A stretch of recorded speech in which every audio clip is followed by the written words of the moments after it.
আসসালামু আলাইকুম রহমতুল্লাহি ওয়া বারাকাতুহ। ইন্নাল হামদালিল্লাহ নাহমাদুহু ওয়া নাস্তাঈনুহু ওয়া নাস্তাগফিরুহু ওয়া নাউযু বিল্লাহি মিন শুরুরি আনফুসিনা ওয়া মিন সাইয়্যাতি আ'মালিনা। من يهده الله فلا مضل له ومن يضلل فلا هادي له وأشهد أن لا إله إلا الله وحده لا شريك له وأشهد أن محمدا عبده ورسوله يا أيها الذين آمنوا اتقوا الله حق تقاته ولا تموتن إلا وأنتم مسلمون يا أيها الناس اتقوا ربكم الذي خلقكم من نفس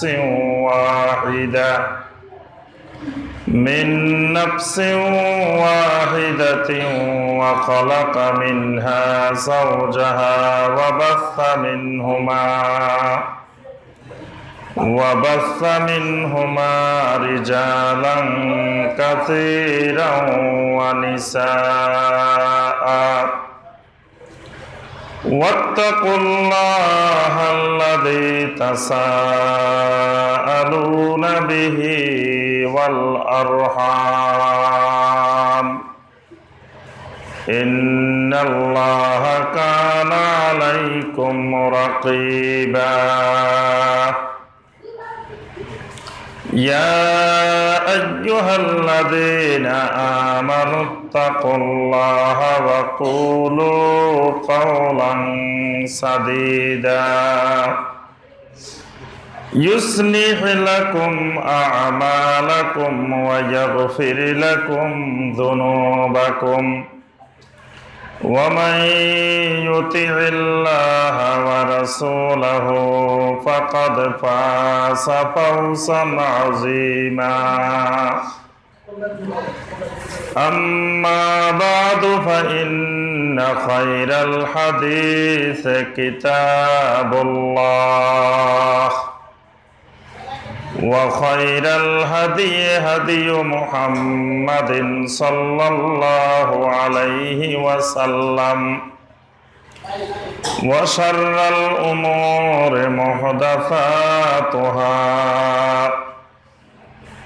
وكل محدثة بدعة وكل بدعة ضلالة وكل ضلالة في النار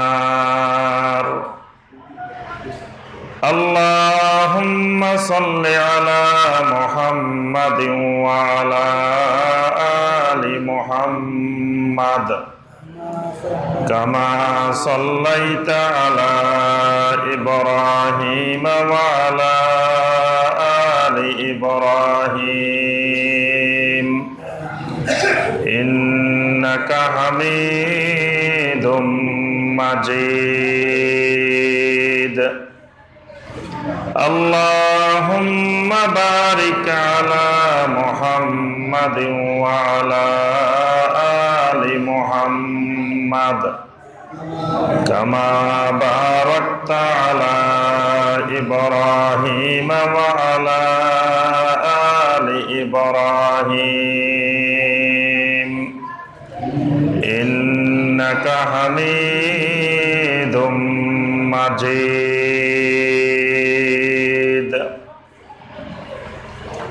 চাঁদপুর জেলার ফরিদগঞ্জ উপজেলার অন্তর্গত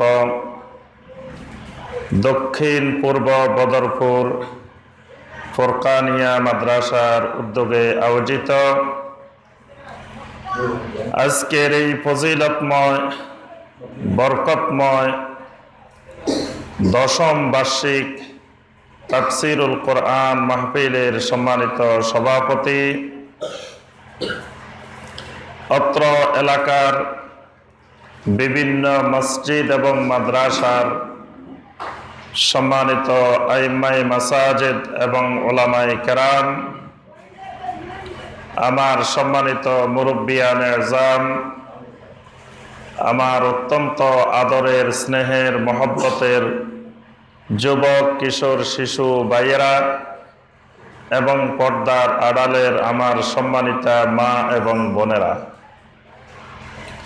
আল্লাহ রাব্বুল আলামিনের দরবারে কোটি কোটি শুকরিয়া যে মহান রাব্বুল আলামিন আজকের এই পরিস্থিতিতেও, বৃষ্টির মধ্যেও আল্লাহ রাব্বুল আলামিন আমাদের যে সকল বান্দাদেরকে এই তাফসীরুল কোরআন মাহফিলে আসার তৌফিক দিয়েছেন এবং এই অবস্থায়ও আমরা তাফসীরুল কোরআন মাহফিল চালিয়ে যাওয়ার মতো যে আল্লাহ রাব্বুল আলামিন আমাদেরকে তৌফিক দিয়েছেন এবং যে মক্তবের উদ্যোগে আয়োজিত সেই মক্তবের ভিতরে বসেই আমরা কালামে হাকিম থেকে কিছু কথাবার্তা, কিছু তাফসীর করার এবং আল্লাহ রাব্বুল আলামিনের দ্বীন সম্পর্কে কিছু কথাবার্তা বলার এবং শোনার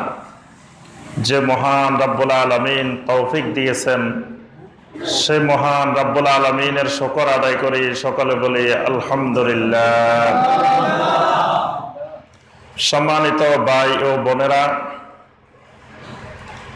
আল্লাহ রাব্বুল আলামিন পৃথিবীতে যেটি ইচ্ছা করেন সেটি কার্যকর হয়।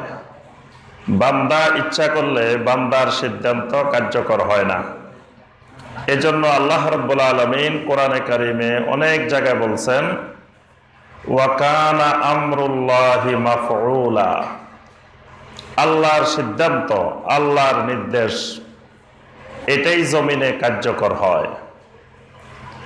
জমিনে অন্য কারো সিদ্ধান্ত, অন্য কারো ইচ্ছা কার্যকর হয় না। তা আল্লাহ রাব্বুল আলামিনের ইচ্ছা ছিল যে আজকের আমাদের তাফসীরুল কোরআন মাহফিল মক্তবের ভিতরে হবে, এইভাবে হবে। তা আল্লাহ রাব্বুল আলামিনের সেই সিদ্ধান্তের উপরে আমরাও সন্তুষ্ট। সকলে বলে আলহামদুলিল্লাহ। আল্লাহ রাব্বুল আলামিনের কালামে হাকিমের, কোরআনে কারিমের তাফসীর কানে যাওয়া, এটি কিন্তু সবার নসিবে হয় না। আল্লাহ রাব্বুল আলামিন যাকে কবুল করেন, যার কানকে রাব্বুল আলামিন কবুল করেছেন, সেই কানগুলোতেই কোরআনে কারিমের কথা, কোরআনে কারিমের আলোচনা পৌঁছে। যেই কানগুলোকে আল্লাহ রাব্বুল আলামিন কবুল করেন নাই, সেই কানগুলোর মধ্যে গান বাজনার আওয়াজ পৌঁছে, সেই কানগুলোর মধ্যে গীবতের কথা পৌঁছে, মিথ্যা কথা পৌঁছে, বিভিন্ন অশ্লীল কথা পৌঁছে। আর যেই কানগুলোকে রাব্বুল আলামিন কবুল করেন, সেই কানগুলোতে কোরআনে কারিমের কথা, সুন্নাহর কথা সেই কানগুলোতে পৌঁছে।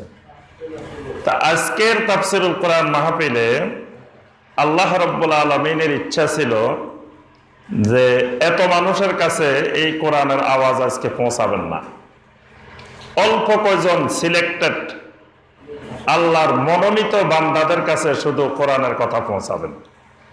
এই জন্য আল্লাহ পাক আজকে আমাদেরকে বাহিরে বড় আকারে অনেক লোক নিয়ে মাহফিল করার ব্যবস্থা করেন নাই। শুধুমাত্র যেই মানুষগুলোকে রাব্বুল আলামিন কোরআনে কারিমের জন্য কবুল করছেন, এইরকম সিলেক্টেড নির্বাচিত কয়েকজন আল্লাহর বান্দাকে নিয়ে আজকের তাফসীরুল কোরআন মাহফিল। আলহামদুলিল্লাহ। তাহলে বোঝা যায় এই এলাকার তাফসীরুল কোরআন মাহফিলের জন্য এই এলাকার হাজার হাজার মানুষ থেকে রাব্বুল আলামিন আমাদের কয়জনকে পছন্দ করেছেন। আলহামদুলিল্লাহ। আমরা আল্লাহ রাব্বুল আলামিনের পছন্দনীয় মানুষ।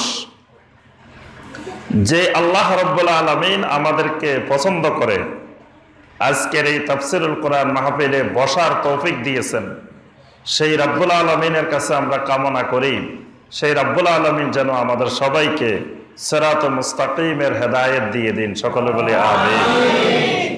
আমার সম্মানিত ভাই ও বোনেরা, আলহামদুলিল্লাহ আমার আগে কয়েকজন সম্মানিত বিজ্ঞ আলেম কোরআনে কারীম থেকে সুন্নাহ থেকে অনেক সুন্দর আলোচনা করেছেন। ওই বিষয়গুলো ওই কথাগুলো যদি আমরা আমল করি, আলহামদুলিল্লাহ তাফসীরুল কোরআন মাহফিল আমাদের সার্থক ইনশাআল্লাহ। তো আমি আর দীর্ঘ সময় আলোচনা করব না, আমরা শুধুমাত্র কোরআনে কারীমের একটি আয়াতে কারিমার তাফসীর করে আমরা আজকের তাফসীরুল কোরআন মাহফিল শেষ করব ইনশাআল্লাহ। আয়াতটি হলো সূরা আত-তাহরীমের 6 নম্বর আয়াত। এখানে আল্লাহ সুবহানাহু ওয়া তাআলা বলছেন, ইয়া আইয়ুহাল্লাযীনা আমানু কু আনফুসাকুম ওয়া আহলিকুম নারা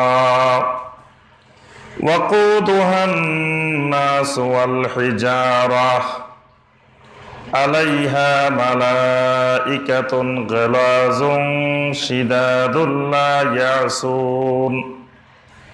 লা ইয়াসুনাল্লাহা মা আমারাহুম ওয়া ইয়াফআলুনা মা ইউমারুন। এখানে আল্লাহ রাব্বুল আলামিন যে আয়াতটি, এটা শুধু ঈমানদারদেরকে লক্ষ্য করে আল্লাহ রাব্বুল আলামিন আয়াতে কারিমাটা নাজিল করেছেন। আমরা এই পৃথিবীতে যত মানুষ জন্মগ্রহণ করি, প্রত্যেকটা মানুষের একটা গন্তব্যস্থল আছে। যেহেতু রাব্বুল আলামিন আমাদেরকে এই পৃথিবীতে পাঠিয়েছেন, সুতরাং আমাদের সবাই এই পৃথিবীতে একটা জিনিস আমাদেরকে অবশ্যই গ্রহণ করতে হবে। সেটা কোন জিনিস বলেন দেখি? এমন একটা জিনিস আছে যেটা থেকে আমরা কেউ বাঁচার উপায় নাই। সেই জিনিসটার নাম হইল মৃত্যু, মাউত। এই মাউত এমন এক জিনিস, এই মাউত থেকে আজ পর্যন্ত এই হাজার হাজার বছরে কত কোটি কোটি নারী পুরুষ পৃথিবীতে এসেছেন, একজন মানুষও এই মৃত্যু থেকে, মাউত থেকে বাঁচতে পারেন নাই। সুতরাং আমরা যারা দুনিয়াতে আছি এখন বর্তমানে, আমাদেরকেও এই মৃত্যু থেকে বাঁচা কোনোদিন সম্ভব না।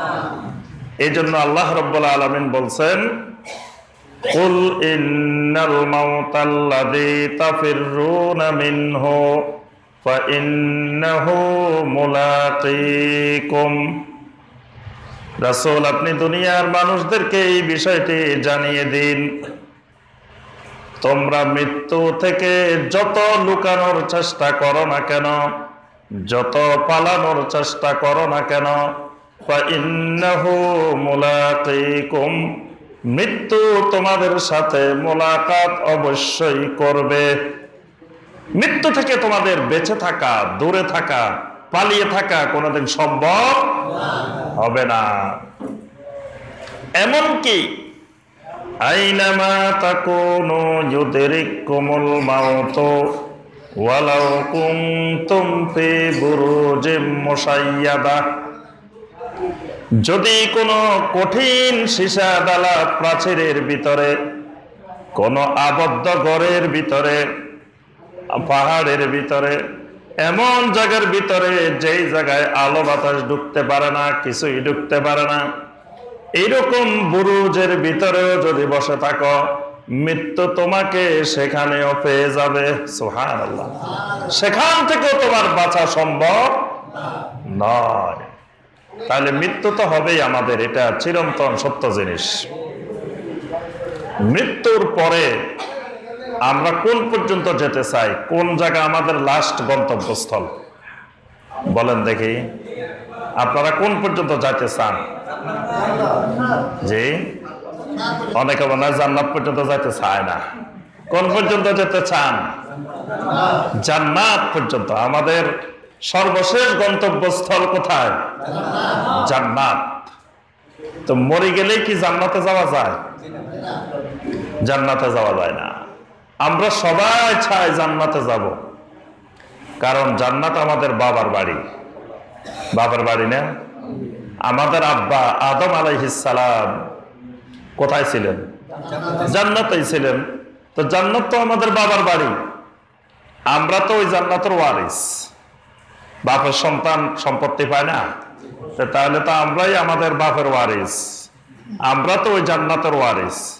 তাহলে আমরা যাব কোথায়? জান্নাতে। এই জান্নাত পর্যন্ত যেতে হলে মাঝখানে কয়েকটা স্টেশন আছে। এখানে কয়টা স্টেশন আছে বলতে পারবেন? মৃত্যু থেকে শুরু করে জান্নাতে পৌঁছা পর্যন্ত মাঝখানে কয়েকটা স্টেশন আছে। এই স্টেশনগুলো পার হয়ে তারপরে আমাদেরকে জান্নাতে পৌঁছতে হবে। ওই স্টেশনগুলো 7টা। কয়টা? 7টা স্টেশন আছে। মৃত্যুর পরে জান্নাতে পৌঁছা পর্যন্ত মাঝখানে স্টেশন হলো কয়টা? 7টা। প্রথম নম্বর স্টেশনের নাম হলো কবর। 1 নম্বর স্টেশন হলো কবর। 2 নম্বর স্টেশন হলো আন-নাফখাতু ওয়াল বাস। আমরা এগুলো প্রত্যেকটা আলোচনা করব। 3 নম্বর স্টেশন হলো আল হাসর। 4 নম্বর স্টেশন হলো আল কাউসার, আল হাউস। 5 নম্বর স্টেশন হলো আল হিসাব ওয়াল জাযা। 6 নম্বর স্টেশন হলো আল মিজান। 7 নম্বর স্টেশন হলো আস-সিরাত। 8 নম্বর গন্তব্যস্থল, 8 নম্বর স্টেশন হলো জান্নাত। সুবহানাল্লাহ। তাহলে জান্নাতের আগে 7টা স্টেশনে আমার আপনার ট্রেন দাঁড়াইতে হবে। আমরা যাত্রা শুরু করেছি জান্নাতের দিকে। জান্নাত কোথায়? জান্নাত কি কাছে? জান্নাত অনেক অনেক দূরে। সেই জান্নাত পর্যন্ত পৌঁছতে হলে আল্লাহর একজন বান্দাকে, আল্লাহর একজন বান্দিকে 7টা স্টেশন পাড়ি দিয়ে তারপরে জান্নাতে পৌঁছতে হবে। যেই 7টি স্টেশন পাড়ি দিতে হবে, এই স্টেশনগুলো একটার থেকে একটা ভয়ঙ্কর ভয়ঙ্কর বিপজ্জনক স্টেশন। এই স্টেশনের কোনো এক জায়গায় যদি আটকা পড়ে যায়, কোনো এক জায়গায় যদি আমার অবস্থা খারাপ হয়ে যায়, কোনো এক জায়গায় যদি ধরা পড়ে যায়, বন্দী হয়ে যায়, তাহলে ওই 8ম স্টেশন জান্নাত পর্যন্ত পৌঁছা সম্ভব হবে না। তার আগেই অন্য জায়গায় থেকে যেতে হবে। যদি নিরাপদে সুন্দরভাবে স্টেশনগুলো পাড়ি দিতে পারি, তাহলে আমাদের গন্তব্যস্থল জান্নাতে পৌঁছতে পারবো ইনশাআল্লাহ। তাহলে এই 7টি স্টেশনের জন্য প্রস্তুতি নিতে হবে। মানুষ যখন রওনা দেন বাহিরে যাওয়ার জন্য, কোনো দেশে যাওয়ার জন্য, ব্যাগ গুছাইতে থাকেন। এই 15 দিনের সফরে, 30 দিনের সফরে আমার কোন জায়গায় কি দরকার। শীতের দিন হলে আমার শীতের জামা দরকার, গরমের দিন হলে আমার গরমের এই পোশাক দরকার। আবহাওয়া বুঝে, সবকিছু বুঝে তার নিজের জন্য প্রস্তুতি নিতে থাকেন। ঠিক আমি আপনি হাজার হাজার বছর পাড়ি দিয়ে 7টা কঠিন স্টেশন পাড়ি দিয়ে জান্নাত পর্যন্ত যেতে হবে। এই স্টেশনগুলোর জন্য প্রস্তুতি নিতে হবে। কিন্তু এই স্টেশনগুলোর প্রস্তুতি বিহীন আমরা মৃত্যুর জন্য বসে আছি। মৃত্যু হবে এটা আমরা সবাই জানি, এবং সবার মনের ইচ্ছা জান্নাতেও যেতে চাই। কিন্তু জান্নাত পর্যন্ত যে যাওয়ার আগে 7টি ভয়ঙ্কর কঠিন স্টেশন, সেই স্টেশনগুলো কিভাবে পাড়ি দিব সেই খবর, সেই চিন্তা কিন্তু আমাদের নাই। আল্লাহ রাব্বুল আলামিন সূরা তাহরীমের এই আয়াতে কারিমায় স্মরণ করিয়ে দিচ্ছেন, ইয়া আইয়ুহাল্লাযীনা আমানু, হে ঈমানদারগণ, হে মুমিনেরা, কু আনফুসাকুম ওয়া আহলিকুম নারা, কু আনফুসাকুম, তোমাদের নিজেদেরকে বাঁচাও, তোমাদের নিজেদেরকে রক্ষা করো, ওয়া আহলিকুম, তোমাদের আহলকে বাঁচাও, পরিবার পরিজনকে বাঁচাও, নারান, জাহান্নামের আগুন থেকে, জাহান্নাম থেকে বাঁচাও। জাহান্নাম থেকে তোমাদের নিজেকেও বাঁচাও, তোমাদের পরিবার পরিজন আহলকেও জাহান্নামের আগুন থেকে বাঁচাও।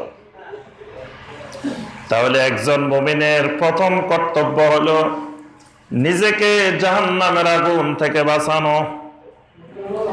এরপরে মুমিনের দায়িত্ব হলো নিজেকে বাঁচানোর সাথে সাথে পরিবার পরিজনকেও জাহান্নামের আগুন থেকে বাঁচানো।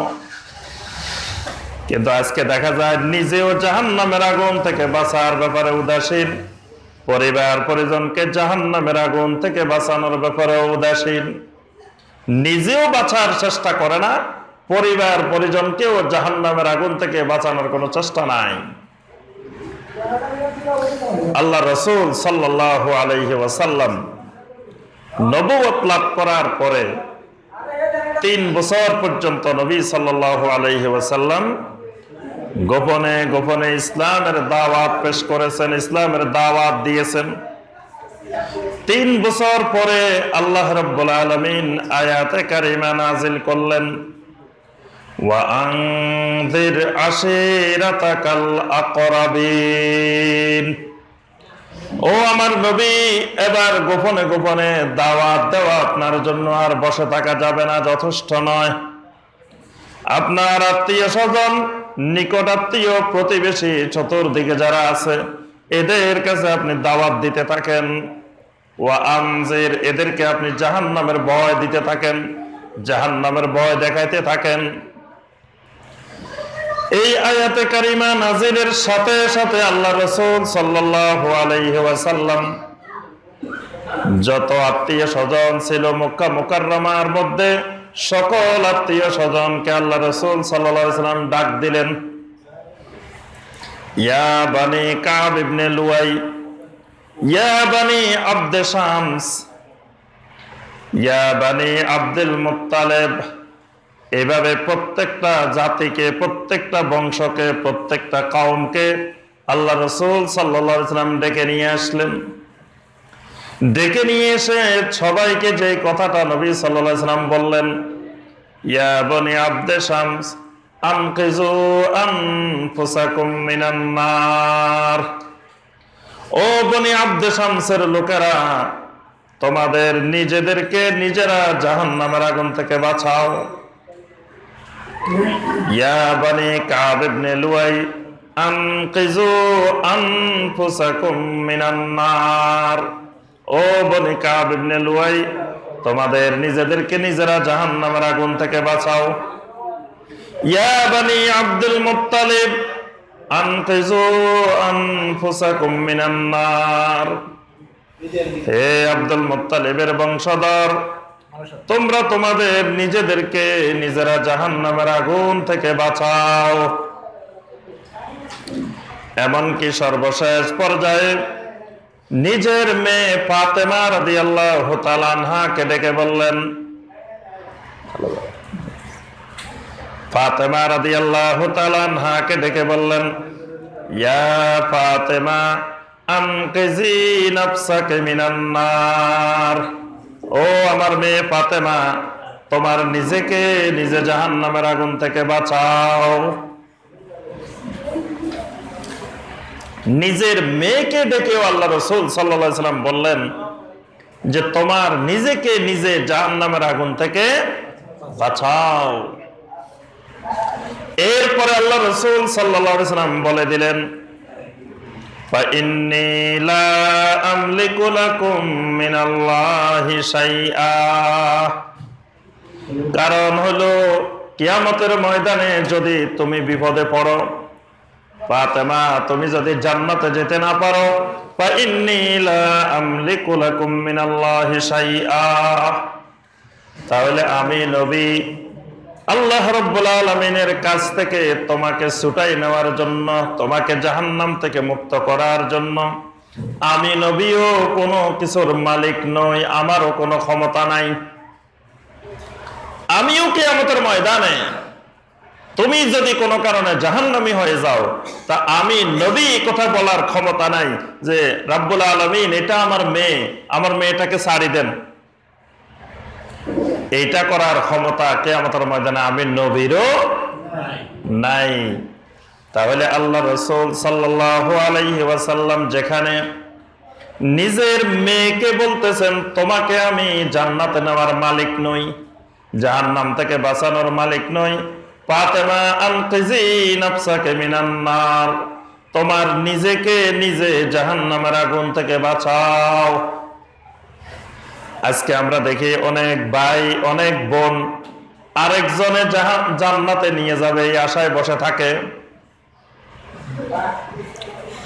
সমাজে দেখবেন অনেক ভাই বসে আছে পীর সাহেব হুজুর জান্নাতে নিয়ে যাবে, এরকম অনেক বোকা মানুষ আমাদের সমাজে বিভিন্ন জায়গায় দেখি যে এই আশায় বসে আছে যে পীর সাহেব হুজুর জান্নাতে নিয়ে যাব। কেউ কেউ বলে আমার ছেলে একটা আলেম বানাইছি, আমি কোনো কারণে জাহান্নামে গেলেও ছেলে টানি জান্নাতে নিয়ে যাব। কেউ মনে করে আমার আত্মীয় স্বজন একজন হাফেজে কোরআন আছে, ওই হাফেজে কোরআনের দ্বারা আমি জান্নাতে চলে যাব।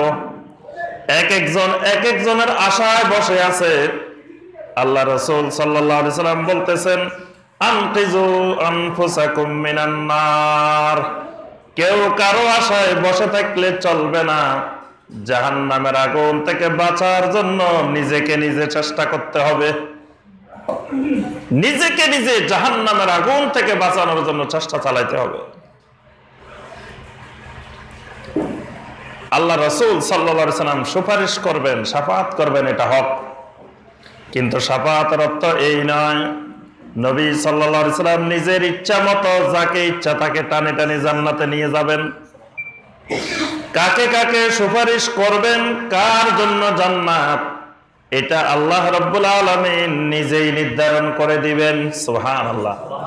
নবী সাল্লাল্লাহু আলাইহি সাল্লামকে এই ক্ষমতা দেওয়া হবে না আপনি ইচ্ছা মতো যার যার মনে চায় ইচ্ছা মতো নিয়ে যান। যেখানে নবী সাল্লাল্লাহু আলাইহি সাল্লামের এই ক্ষমতা নাই, এই পাওয়ার নাই, সেখানে আল্লাহর কোন ওলির কোন বান্দার ক্ষমতা নাই আল্লাহর আরেকজন বান্দাকে জাহান্নাম থেকে বাঁচাই জান্নাতে নিয়ে যাবে। তাহলে আমার ভাইয়েরা এবং বোনেরা, আমাদের প্রথম কথা হলো নিজেদেরকে নিজেরা জাহান্নামের আগুন থেকে বাঁচানোর চেষ্টা করতে হবে। অন্য কারো উপরে আশা ভরসা করে বসে থাকা যাবে না। আমার অমুক হুজুর আমারে জান্নাতে নিয়ে যাইব, অমুক পীর সাহেব জান্নাতে নিয়ে যাবে, অমুক জান্নাতে নিয়ে যাব, এই আশা ভরসায় বসে থাকা যাবে না। এই জন্যই আল্লাহ রাব্বুল আলামিন দুনিয়ার সমস্ত মুমিনকে ডেকে বলতেছেন ইয়া আইয়ুহাল্লাযীনা আমানু কু আনফুসাকুম ওয়া আহলিকুম নারা, ও ঈমানদারগণ, নিজেকে নিজে এবং আহালকে জাহান্নামের আগুন থেকে বাঁচাও, জাহান্নামের আগুন থেকে বাঁচাও। তাহলে জাহান্নামের আগুন থেকে বাঁচার জন্য কি করতে হবে? জাহান্নামের আগুন থেকে বাঁচার জন্য, আহালকে বাঁচানোর জন্য আল্লাহ রাসূল সাল্লাল্লাহু আলাইহি ওয়াসাল্লাম, আপনারা দেখি সাল্লাল্লাহু আলাইহি সাল্লাম বলবে আপনারা চুপ করে থাকেন, সাল্লাল্লাহু আলাইহি সাল্লাম বলেন না। এই দেশে মনে হয় দরুদ পড়ে না নাকি? জি, তাহলে নবী সাল্লাল্লাহু আলাইহি সাল্লামের নাম বললে কি বলতে হবে? সাল্লাল্লাহু আলাইহি ওয়াসাল্লাম। এবং যতবার আমরা উচ্চারণ করব ততবারই দরুদ পড়বেন সাল্লাল্লাহু আলাইহি ওয়াসাল্লাম। তারপরে কোরআনের আয়াত বললে, হাদিস বললে নিজের থেকে বলবেন সুবহানাল্লাহ, আলহামদুলিল্লাহ, আল্লাহু আকবার, লা ইলাহা ইল্লাল্লাহ। এগুলা হলো আল্লাহ রাব্বুল আলামিনের জিকির। জিকির করবেন জিকিরের মাজলিসে। তাহলে এই জাহান্নামের আগুন থেকে নিজে বাঁচতে হলে, আহালকে বাঁচাইতে হলে কি করতে হবে? এটা আল্লাহ রসুল সাল্লাল্লাহু আলাইহি ওয়াসাল্লাম যে 7টা স্টেশনের কথা বলছি, এই স্টেশনগুলোর বর্ণনা শুনলেই আমরা বুঝতে পারবো যে সেখানে কোন স্টেশনে কি কি লাগবে। প্রথম স্টেশনের নাম কি? কবর। কবর হলো 1 নম্বর স্টেশন। যখন কোনো সন্তান, কোনো ছেলে বিদেশ যায় অথবা অন্য কোনো জায়গায় যায়, বাবা গিয়ে, ভাইয়েরা গিয়ে, আত্মীয় স্বজন গিয়ে প্রথম স্টেশনে গিয়ে গাড়িতে তুলে দিয়ে আসে। আল্লাহর কোন বান্দা বান্দি যখন দুনিয়া থেকে বিদায় নিয়ে যায়, জান্নাতের দিকে সফরে রওনা দিয়ে দে, আমরাও ছেলে, আত্মীয় স্বজন, প্রতিবেশী সবাই মিলে প্রথম স্টেশনে গাড়িতে তুলে দিয়ে আসি। দিনা কোন স্টেশন? এটা কবরের স্টেশন। কবরের স্টেশন পর্যন্ত আমরা গাড়িতে তুলে দিয়ে আসি, সবাই যাই, কবরে রেখে আসি। আল্লাহ রাসূল সাল্লাল্লাহু আলাইহি ওয়াসাল্লাম বলেন, ইয়াতবাউল মাইয়াতা সালাসা, মাইয়াতকে যখন কবরের দিকে নিয়ে যাওয়া হয়, স্টেশনের দিকে নিয়ে যাওয়া হয়, ইয়াতবাউল মাইয়াতা সালাসা, মাইয়াতের পিছনে পিছনে 3টা জিনিস যাইতে থাকে।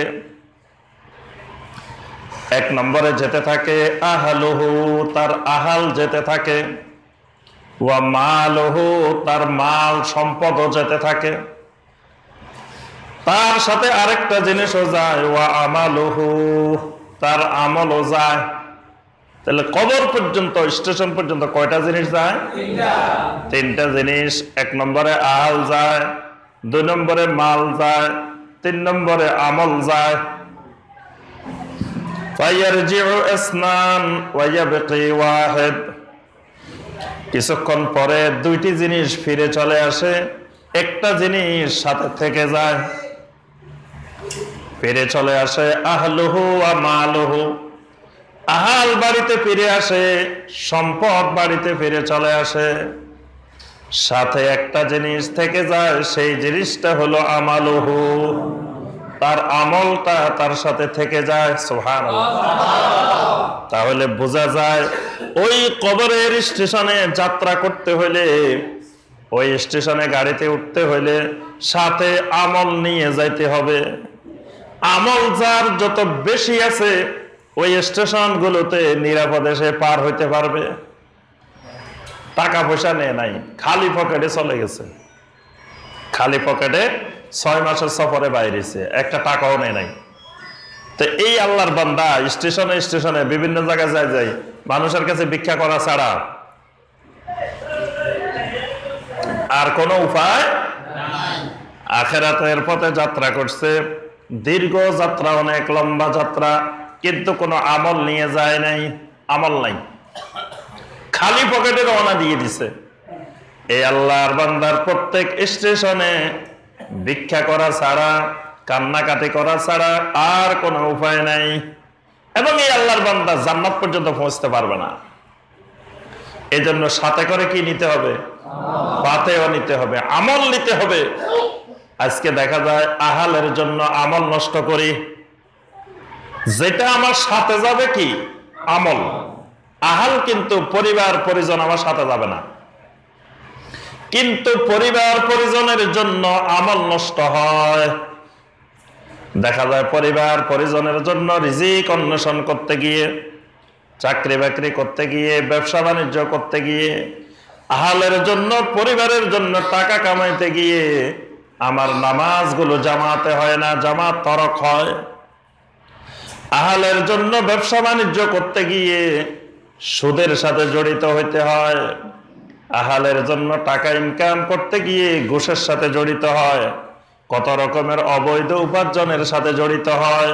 কার জন্য? পরিবারের জন্য, আহালের জন্য।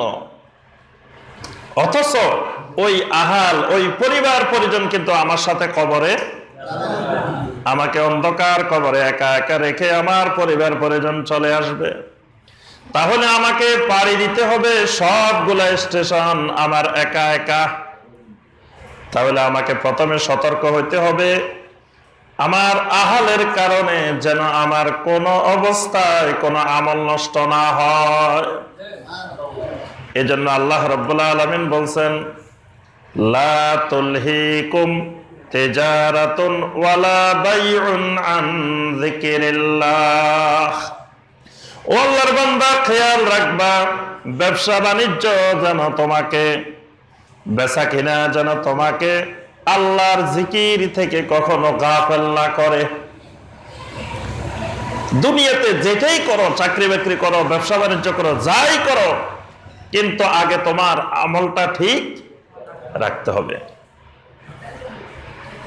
তোমার পরিবার পরিজনের জন্য আমল ছেড়ে দেওয়া যাবে না, আমল নষ্ট করা যাবে না। পরিবার পরিজনের জন্য হারাম উপার্জন করা, হারাম ইনকাম করা যাবে না। কারণ দেখেন, যত ব্যক্তি হারাম উপার্জন করে, হারাম ইনকাম করে, নিজে খাইতে পারে না, পরিবারের জন্য রেখে যায়। পরিবার আরাম আয়েশে চলাফেরা করে, নিজে কবরে গিয়ে জাহান্নামে জ্বলতে থাকে। তাহলে এত কষ্ট করি, পরিবার পরিজনের জন্য আমার হারাম উপার্জন করে রেখে যাওয়ার দরকারটা কি? আমার পরবর্তী প্রজন্ম আরামে ভোগ করবে, আর আমি জাহান্নামের আগুনে জ্বলতে থাকবো। তাহলে এই কষ্ট করে হারাম উপার্জনটা আমার দরকার কি? তাহলে সব সময় এক নম্বরে অগ্রাধিকার রাখতে হবে আমার আমল, তারপরে আহাল, তারপরে মাল। সম্পদ উপার্জন করতে গিয়ে যেন আমল নষ্ট না হয়, আমল যেন ঠিক রেখেই তারপরে সম্পদ উপার্জন। আজান দিছে, জামাতে নামাজ আমার আগে, তারপরে অন্যান্য সব কাজ। যেখানে যাব হারাম দেখব, হারামের কোনো অস্তিত্ব আছে, সেই ব্যবসা বাণিজ্য বাদ, তার সাথে কোনো আমার সম্পর্ক নাই। হালাল ভাবে আল্লাহ রাব্বুল আলামিন যা কিছু দেন সেটাই আমি উপার্জন করব। আল্লাহ রাব্বুল আলামিন আমাকে সৃষ্টি করে আমাকে জমিনে না খেয়ে আল্লাহ পাক মারবেন না।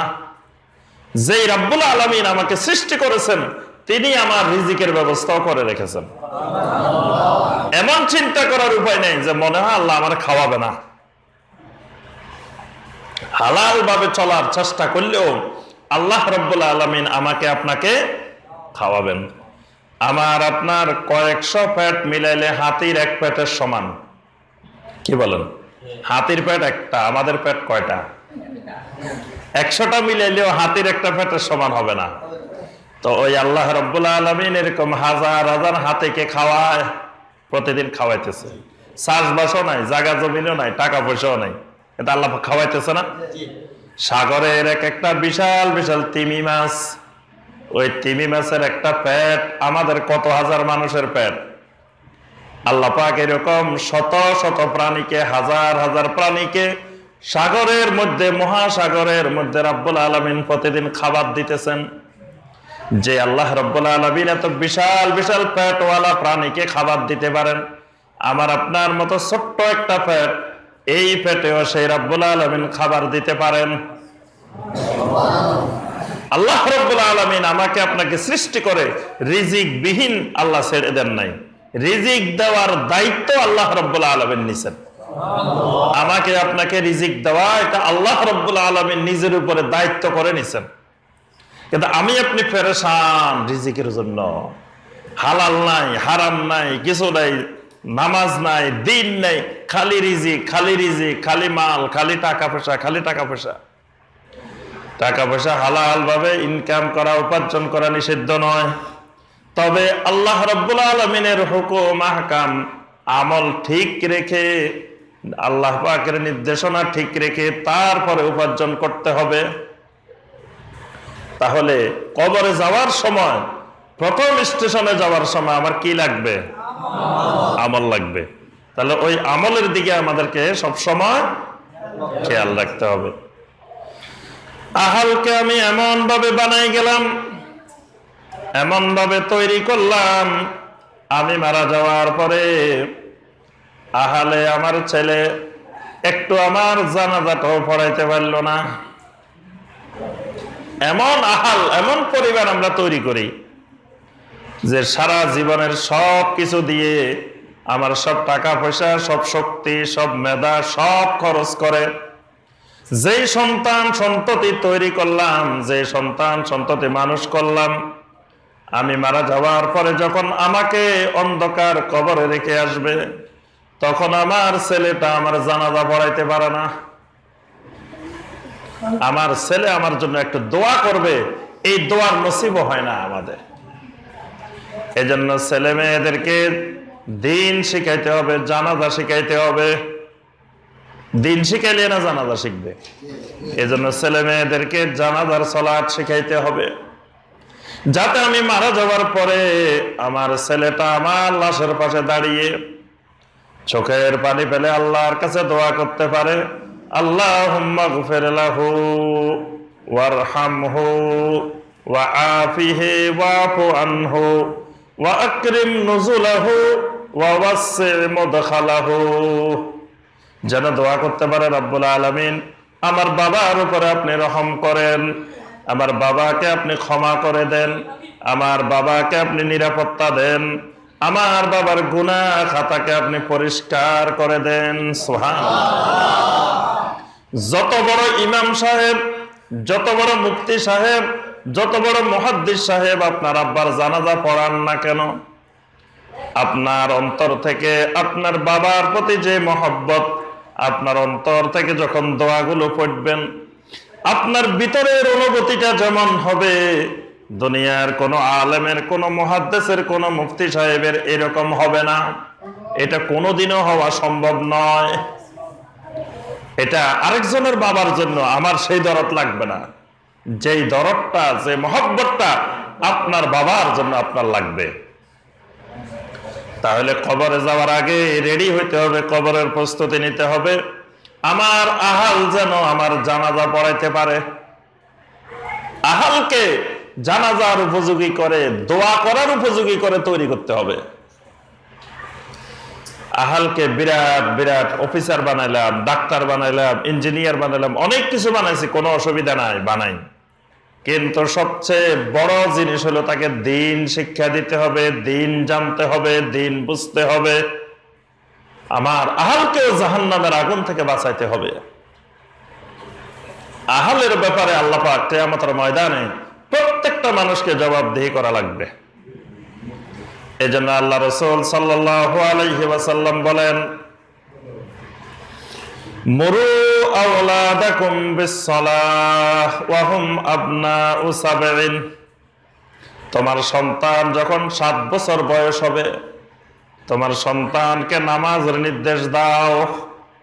7 বছর বয়স হয়েছে, নামাজের নির্দেশ দেওয়া শুরু করো, নামাজের প্রশিক্ষণ শুরু করো, নামাজের ট্রেনিং শুরু করো। ওয়াদরিবু আলাইহিম ওয়া হুম আবনাউ আশার। 10 বছর বয়স হয়ে গেছে, এবার যদি নামাজ না পড়ে, সালাত আদায় না করে, তাহলে তাকে শাস্তি দাও, প্রহার করো, মানে বাধ্যতামূলক করে দাও। 10 বছর হলে সেই জন্য সালাত কায়েম করে। 10 বছর হয়ে গেছে, আর কোনোভাবে রুখসত নাই। অনেক মা বাবা আছেন, সন্তানের 7 বছর গেছে, 10 বছর গেছে, 12 বছর গেছে, 15 বছর গেছে, নামাজের কোনো নির্দেশ দেয় না, মেয়েদেরকে পর্দা করার কোনো নির্দেশ দেয় না, পর্দার অভ্যাস গড়ে তোলে না। যখন ছেলের বয়স 30 বছর, 40 বছর, 50 বছর, বাবা যখন হজ করে এসছে, এবার বাবা বলে, হুজুর এখন কি করবো, ছেলে তো কথা শুনে না, ছেলের নামাজ পড়তে কই, নামাজ পড়ে না। ছেলে নামাজ পড়বো কেমনে? যেই সময় তাকে নামাজের প্রশিক্ষণ দেওয়ার কথা ছিল, সালাত শেখানোর কথা ছিল, যে সময় নরম ছিল, সে সময় তো তৈরি করেন নাই। এখন তো এটা পাক না হয়ে গেছে, শক্ত হয়ে গেছে, এখন তো আর আপনার কথা শুনবে না। এই জন্যই আহালকে, পরিবারের সবাইকে বাধ্যতামূলক নামাজি বানাইতে হবে। কিয়ামতের ময়দানে যেন বেনামাজি সন্তানের বাবা, বেনামাজি ছেলের বাবা, বেনামাজি মেয়ের বাবা, বেনামাজি স্ত্রীর স্বামী, এই হিসাবে কিয়ামতের ময়দানে যেন পরিচয় দিতে না হয়। এজন্য আমার ভাইয়েরা এবং বোনেরা, পরিবারে যতজন আছে ততজনকে অবশ্যই নামাজি বানাইতে হবে। ছেলে মেয়েদেরকে অবশ্যই নামাজি এবং পর্দাশীল বানাইতে হবে, যাতে আমি কিয়ামতের ময়দানে বেপর্দা নারীর স্বামী, বেপর্দা মেয়ের বাবা, এই পরিচয়ে কিয়ামতের ময়দানে আমাকে দাঁড়াইতে না হয়। যেন আমি নামাজি সন্তানের বাবা, পর্দাশীল সন্তানের বাবা হিসাবে কিয়ামতের ময়দানে দাঁড়াইতে পারি। এই জন্য আল্লাহ পাক বলছেন, ইয়া আইয়ুহাল্লাযীনা আমানু কু আনফুসাকুম ওয়া আহলিকুম নারা, হে ঈমানদার, নিজের জাহান্নামের আগুন থেকে বাঁচাও, আহালকেও বাঁচাও, পরিবারকেও বাঁচাও। নিজে বাঁচলাম, নিজে ফজরের আজান দিছে, সবার আগে যাই মসজিদে বসে রয়েছি, প্রথম কাতারে বসে আছি, কিন্তু ছেলে ঘুমাইতেছে, মেয়ে ঘুমাইতেছে, স্ত্রী ঘুমাইতেছে, খবর নাই। বাবা আসি মসজিদে প্রথম কাতারে বসে রয়েছে, ফজরের জামাত পড়বে। ওই বাবার প্রথম কাতারে সবার আগে এসে বসে না থেকে বাবা যদি ঘরে থেকে স্ত্রীকে তোলে, ছেলে মেয়েদেরকে ডাকে তোলে, এটা বাবার জন্য অনেক গুণ উত্তম। আপনি সবার আগে এসে মসজিদে বসে আছেন, স্ত্রী বেনামাজি, স্ত্রী শুয়ে রয়েছে, ছেলে মেয়ে শুয়ে রয়েছে, আপনার এখানে প্রথম কাতারে বসে থাকার কোনো দাম নাই। আপনি আপনার ছেলে মেয়েদেরকে ঘরে বসে আপনি দাওয়াত দিতে থাকেন, ঘুম থেকে তুলতে থাকেন। আপনার স্ত্রী উঠে নাই, স্ত্রীকে জাগান। স্ত্রী স্বামীকে জাগাবে, স্বামী স্ত্রীকে জাগাবে। আল্লাহ রাসূল সাল্লাল্লাহু আলাইহি ওয়াসাল্লাম দোয়া করছেন। আল্লাহ রাসূল সাল্লাল্লাহু আলাইহি ওয়াসাল্লাম বলেন, ওই স্বামীর প্রতি আল্লাহ রাব্বুল আলামিন রহম করুক, যে স্বামী সকালবেলায় ঘুম থেকে উঠে এরপরে স্ত্রীকে ঘুম থেকে জাগায়। স্ত্রী যদি উঠতে না চায়, নাদাজা ফি ওয়াজহিহাল মা, স্ত্রীর মুখে সামান্য পানি ছিটা দে, ঘুম থেকে জাগার জন্য পানি ছিটা দে। এই স্বামীর প্রতি আল্লাহ রহম করুক। আল্লাহ রাসূল সাল্লাল্লাহু আলাইহি ওয়াসাল্লামের দোয়া। ওই স্ত্রীর প্রতি আল্লাহ রাব্বুল আলামিন রহম করুক, যে স্ত্রী সকালবেলায় ফজরের সময় ঘুম থেকে উঠলো, ওঠার পরে স্বামীকে ঘুম থেকে জাগায় ফজরের নামাজের জন্য। স্বামী উঠতে চায় না অথবা ঘুম বেশি, স্বামীর মুখে সুম্মা নাদাজা ফি ওয়াজহিহিল মা, সামান্য পানি ছিটাতে মুখের মধ্যে, ওই স্ত্রীর উপরেও আল্লাহ রাব্বুল আলামিন রহম করুক। সুবহানাল্লাহ। তবে একবারে পানি মারি ভিজাই দেওয়া দরকার নাই। আল্লাহ রাসূল সাল্লাল্লাহু আলাইহি ওয়াসাল্লাম সামান্য হালকা মুখে পানি ছিটা দিয়ে তুমি তোমার স্ত্রীকে জাগায় দাও, স্ত্রী স্বামীকে জাগায় দাও। যখন দেখবেন স্বামী স্ত্রী দুইজনেই উঠে যাবে, ছেলে মেয়েরাও উঠে যাবে। এখন স্ত্রী শুয়ে রয়েছে, স্বামী উঠছে, তো ছেলেরা মনে করবে আমার মা শুয়ে রয়েছে, আমি উঠবো কেন? আবার স্ত্রী যখন স্বামী শুয়ে থাকবে, বাবা শুয়ে থাকবে, ছেলেমেয়েরা মনে করবে বাবাই শুয়ে রয়েছে, আমি উঠবো কেন? এই জন্য আগে স্বামী স্ত্রী মা বাবা দুইজন সকালবেলায় উঠে যেতে হবে। উঠে গিয়ে এবার ছেলে মেয়েদেরকে জাগায় তুলতে হবে, আদর যত্নের সাথে বাচ্চাদেরকে জাগায় তোলেন সালাতের জন্য, জাহান্নামের আগুন থেকে বাঁচান। নিজে বাঁচার জন্য মসজিদে আসে বসে রয়েছেন, পরিবারকে বাঁচানোর খবর নাই। আমি আপনি মসজিদে এসে জিকির আজকার করতেছি, ইবাদত বন্দেগী করতেছি, স্ত্রী বেপরদা ভাবে রাস্তায় ঘুরতেছে। আমার এই ইবাদত বন্দেগীর চাইতে স্ত্রীকে পর্দাশীল বানানো বেশি জরুরি। কারণ আল্লাহ রাসূল সাল্লাল্লাহু আলাইহি ওয়াসাল্লাম বলেন, আলা কুল্লুকুম রাঈন ওয়া কুল্লুকুম মাসউলুন আন রাইয়াতিহি। প্রত্যেকটা মানুষ এক একজন দায়িত্বশীল, তার অধীনস্থদের সম্পর্কে তাকে আল্লাহ রাব্বুল আলামিনের কাছে জবাবদিহি করতে হবে। তার স্ত্রী সম্পর্কে আল্লাহর কাছে তাকে জবাবদিহি করতে হবে, তার ছেলে মেয়ে সম্পর্কে আল্লাহর কাছে জবাবদিহি করতে হবে, তার অধীনস্থ যতজন আছে সবার ব্যাপারে তার জবাবদিহি করা লাগবে। অধীনস্থদের ব্যাপারে আল্লাহ পাক জাররা জাররা পরিমাণ হিসাব নেবেন। তাহলে প্রথম স্টেশনে যাওয়ার সময় কি নিয়ে যেতে হবে? আমল। ছেলেদেরকে বিশেষ করে জানাজা শিখাইতে হবে, যাতে আমাকে প্রথম স্টেশনে গাড়িতে তুলে দেওয়ার সময় আমার জন্য একটু দোয়া করতে পারে, এরকম ছেলে তৈরি করতে হবে। কবরে রাখা হইলো, রাখার পরে আমার একটা পরীক্ষা আছে না? কবরে রাখার পরে একটা পরীক্ষা আছে। আল্লাহ রাসূল সাল্লাল্লাহু আলাইহি সাল্লাম বললেন, ইস্তাগফিরু লিআখিকুম ফাইন্নাহুল আন ইউসআল। যখন কোনো বান্দাকে কবরে রাখা হয়, কবরে রাখার কিছুক্ষণ পরেই পরীক্ষা শুরু হয়ে যায়।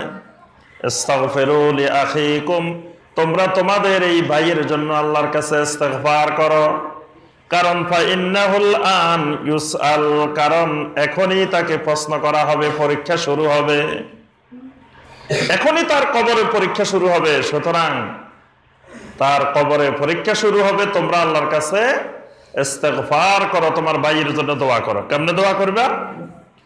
আল্লাহুম্মা গফির লাহু আল্লাহুম্মা সাব্বিতহু। বলেন দেখি, আল্লাহুম্মা গফির লাহু আল্লাহুম্মা সাব্বিতহু। এই দুটা দোয়া করবেন মাইয়াতের জন্য। মাটি দেওয়ার পরে এই দুটা দোয়া করতে হবে, আল্লাহুম্মা গফির লাহু আল্লাহুম্মা সাব্বিতহু। হে আল্লাহ, তাকে আপনি মাফ করে দেন। হে আল্লাহ, প্রশ্নের উত্তরে তাকে সাবিত থাকার তৌফিক দেন। সে যাতে প্রশ্নের উত্তরগুলো সুন্দর করে পরীক্ষা পাস করতে পারে, সেই তৌফিক আপনি দেন। তাহলে কবরে রাখার পরে কবরের জগৎটা, কবরের স্টেশনটা সবচেয়ে মারাত্মক ভয়াবহ, খুব কঠিন এক স্টেশন। এই কবরের ভিতরে কোনো আলো নাই, আছে না? অন্ধকার এক কবর, এত সংকীর্ণ, এদিক ওদিক নড়াচড়া করা যায় না, উঠে দাঁড়ানো যায় না, বসা যায় না, এবং কোটি কোটি মন মাটি আমার বুকের উপরে আছে। এরকম একটা অন্ধকার জগতের ভিতরে আমার প্রথম স্টেশন শুরু হবে। আল্লাহ রাসূল সাল্লাল্লাহু আলাইহি ওয়াসাল্লাম বলেন, ইজা বুদিআল মাইয়িতু ফি কবরিহি, যখন মাইয়িতকে কবরের মধ্যে রাখা হয়, আতাহু মালাকানে আসওয়াদানে আজরাকান। এমন সময় যখন দাফনের পরে লোকেরা যখন বাড়ির দিকে চলে যেতে থাকে, দাফনের কাজ শেষ, লোকেরা বাড়ির দিকে রওনা দিছে, হাত্তা ইন্নাহু লা ইয়াসমাউ কারানিহা আলাইহিম, এখনো পর্যন্ত জুতার শব্দ শোনা যাইতেছে, জুতার আওয়াজ পাওয়া যাচ্ছে। এরকম সময় যখন হয়, আতাহু মালাকানে আসওয়াদানে আজরাকান, তখন আল্লাহ রাব্বুল আলামিনের পক্ষ থেকে দুইজন ফেরেশতা কবরে আসেন। ফেরেশতাগুলোর চেহারা হলো, শরীরের অবয়বটা হলো একেবারে কুচকুচে কালো, চোখগুলা হলো নীলবর্ণ বিশিষ্ট, চোখগুলা নীলবর্ণ, শরীরের রংটা কুচকুচে কালো, এমনি অন্ধকার কবর। আবার ফেরেশতা দুটা কুচকুচে কালো রঙের, নীল চোখওয়ালা। একজন কানে শুনে না, আরেকজন চোখে দেখেন না। এরকম দুইজন ফেরেশতা, দুইজন মালাকান কবরের মধ্যে আসে হাজির হন। হাজির হয়ে আল্লাহর বান্দা বান্দিকে তিনটা প্রশ্ন করেন, যেগুলো আমরা সবাই পারি নাকি? পারেন তো নাকি? কি কি প্রশ্ন বলেন দেখি? মার রাব্বুকা ওয়া মা দীনুকা ওয়া মান নাবিয়্যুকা। এই তিনটা প্রশ্নের পরীক্ষা দেওয়া লাগবে। উত্তরটা কি বলেন দেখি? রাদিতু বিল্লাহি রাব্বা ওয়া বিল ইসলামি দীনা ওয়া বিমুহাম্মাদিন সাল্লাল্লাহু আলাইহি ওয়াসাল্লাম নাবিয়্যা। সুবহানাল্লাহ। বলতে পারবেন তো ইনশাআল্লাহ? শিখা হয়ে গেছে, আলহামদুলিল্লাহ। এখানে প্রথম প্রশ্ন হলো মার রাব্বুকা, তোমার রব কে? এই প্রশ্ন যদিও তিনটা ছোট ছোট 1 মিনিটের প্রশ্ন, কিন্তু এটার উত্তর হলো 70 বছর 80 বছর লাগে এটার প্রস্তুতি নিতে। 3 প্রশ্নের উত্তর ঠিক করতে অনেক সময় লাগে, পুরা জিন্দেগির সাথে 3 প্রশ্নের উত্তরের সম্পর্ক আছে। ভাত রান্না করতেছেন বিশাল এক পাতিলের মধ্যে, 1 মণ চাল বসাই দিচ্ছেন একসাথে। এখন ভাত কতটুকু হয়েছে পরীক্ষা করবেন, কয়টা টিপবেন? একটা দুটা টিপ দিলেই 1 মণ চাউলের ভাতের কি অবস্থা খবর হয়ে যায়। আল্লাহ রাব্বুল আলামিন ছোট ছোট 3টা প্রশ্ন ঠিক করে রাখছেন। এই তিনটা প্রশ্ন টিপ দিলে আমার আপনার পুরা জিন্দগির সব খবর বাইরে হয়ে যাবে। পুরা জিন্দগি 80 বছর 90 বছরের সব বাইরে যাবে তিনটা টিপ দিলে, ছোট্ট ছোট্ট প্রশ্ন। 1 নম্বরে মার রব্বুকা, তোমার রব কে? তাহলে আমার আপনার রব কে? কেমনে বুঝলেন আল্লাহ আমাদের রব? এবার কোন বুঝছেন কেমনে আল্লাহ যে আমাদের রব? ফেরেশতারা যদি জিজ্ঞেস করে, এই মিয়া তুমি বুঝছো কেমনে আল্লাহ তোমার রব? খালি শুনছো আর কই দিছো নাকি? নকল করছো, পড়ালেখা করো নাই? বলো দেখি তোমার রব যে আল্লাহ এটা বুঝছো কিভাবে? কি বলবেন? আল্লাহ রাব্বুল আলামিন কোরআনে কারীমের মধ্যে বলছেন, যে সূরাটা প্রথম থেকে শেষ পর্যন্ত আমরা সবাই পারি, প্রত্যেক রাকাতে ফরজ হোক, নফল হোক, সুন্নত হোক, সব রাকাতে পড়া লাগে। মাশাআল্লাহ, দেখছেন সব জানে। আলহামদুলিল্লাহি রাব্বিল আলামিন, সমস্ত প্রশংসা ওই আল্লাহর জন্য যিনি সমগ্র আলমের রব, সমগ্র আলমের যিনি রব। আপনি ফেরেশতাদেরকে বলে দিবেন, শোনো আমার আল্লাহ হলেন সমস্ত আলমের রব, ওই আলমেরই একটা ক্ষুদ্র অংশ, ছোট অংশ হইলাম আমি একজন মানুষ, আমিও ওই আলমের, ওই জগতের আমিও একটা ক্ষুদ্র অংশ। তা আল্লাহ যেহেতু সমস্ত আলমের রব, তা আমারও রব। আবার রব হওয়ার জন্য কিছু যোগ্যতা লাগে। রব হইতে হইলে কিছু যোগ্যতা লাগে। কি কি যোগ্যতা লাগে সেটাও আল্লাহ কোরআনে বলে দিয়েছেন। ইয়া আইয়ুহান নাস উবুদু রাব্বাকুম, হে দুনিয়ার মানুষ ইবাদত করো একমাত্র তোমাদের রবের। ইবাদত করবা কার? রবকে। আল্লাহ বলতেছেন রব যিনি, তিনি এই দায়িত্ব পালন করেন, যিনি এই কাজ করেন তিনি রব। তাহলে রব হওয়ার জন্য প্রথম কাজ হলো আল্লাযী খলাকাকুম, যিনি তোমাদেরকে বানাইছেন। রব তিনি হতে পারেন যিনি বানান, যিনি সৃষ্টি করেন তিনি একমাত্র রব। তা আমাদেরকে বানাইছেন কে? যিনি বানাইছেন তিনি আমার রব, একমাত্র রব।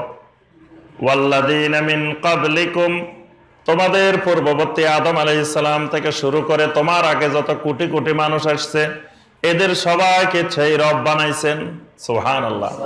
তাহলে যিনি সব মানুষ বানাইছেন তিনি একমাত্র রব।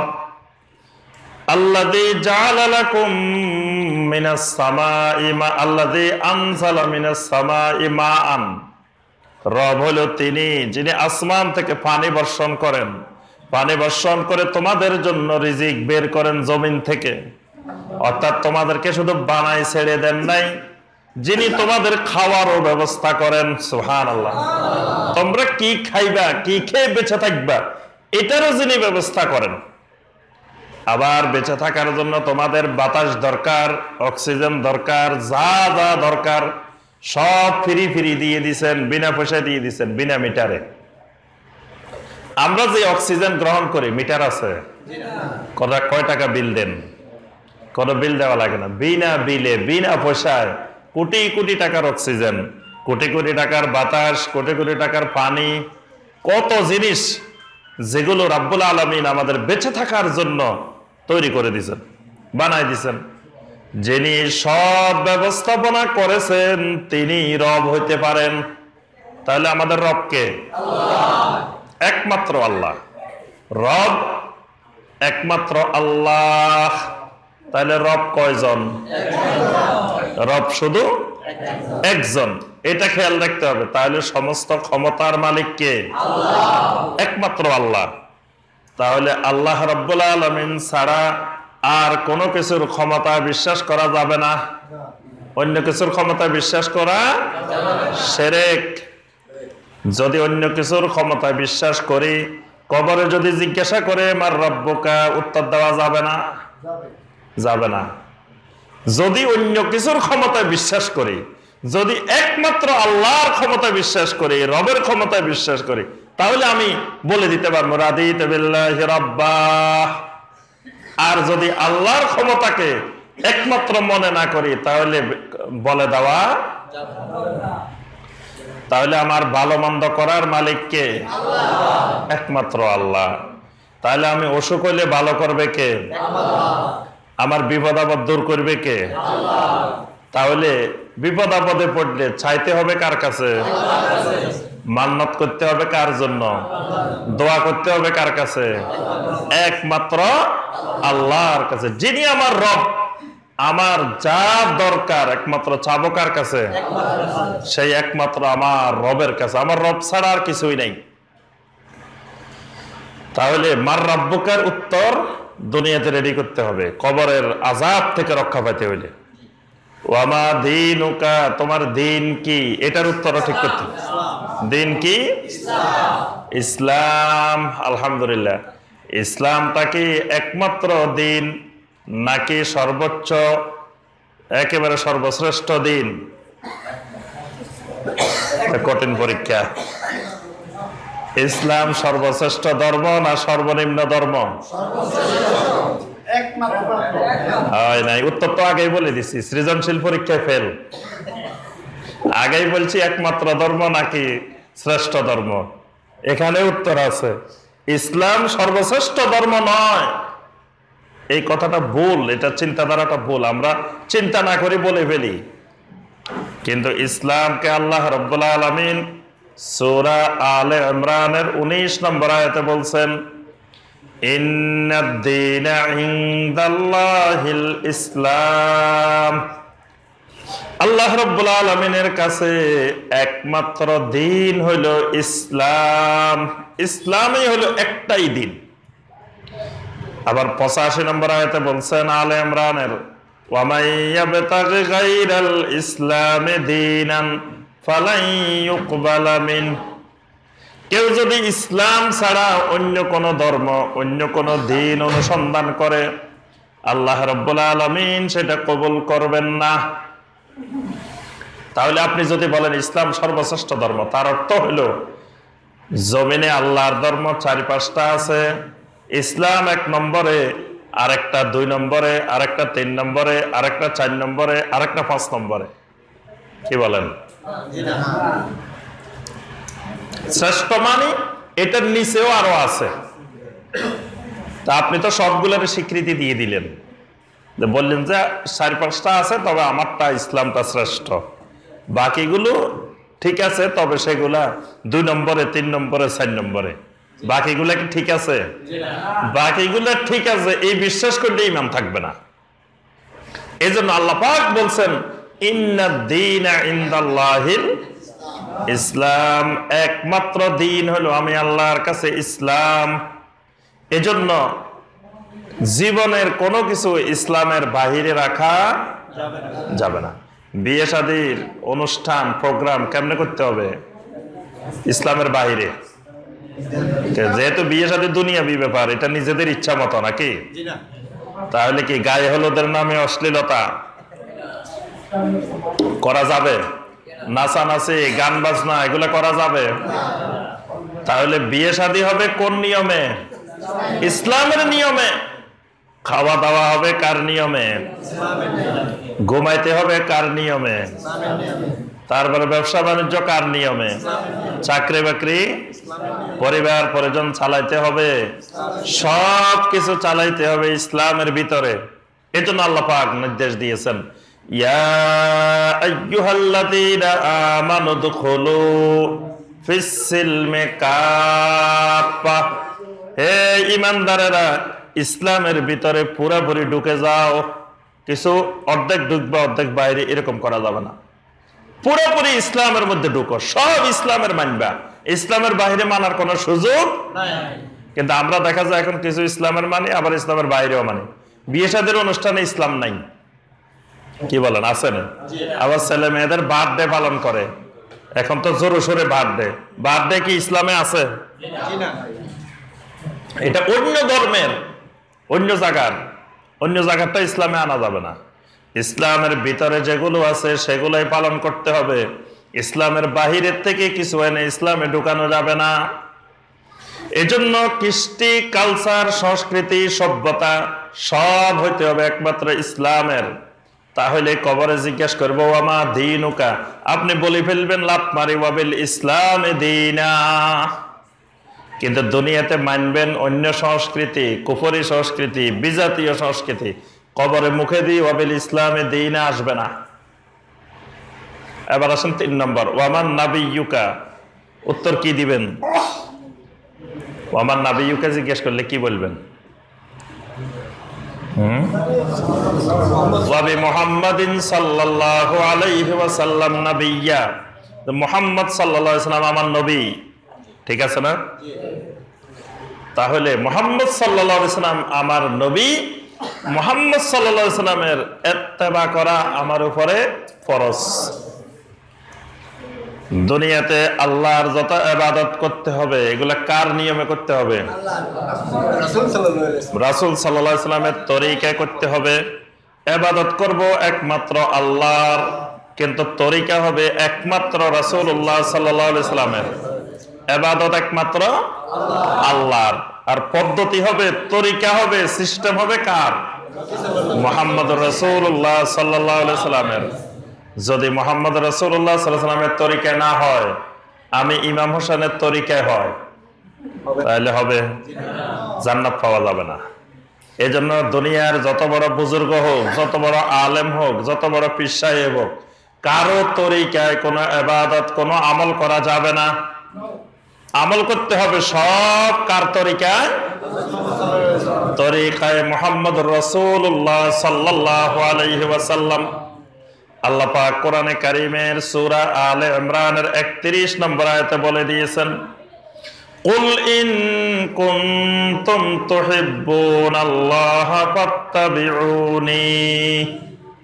রাসূল আপনি বলে দিন, যদি আল্লাহ রাব্বুল আলামিনকে মহব্বত করো, আল্লাহর ইবাদত করো, ফাত্তাবিউনি, তাহলে আমি নবীর সুন্নাত তরিকায় করতে হবে, আমার ইত্তেবা করা লাগবে।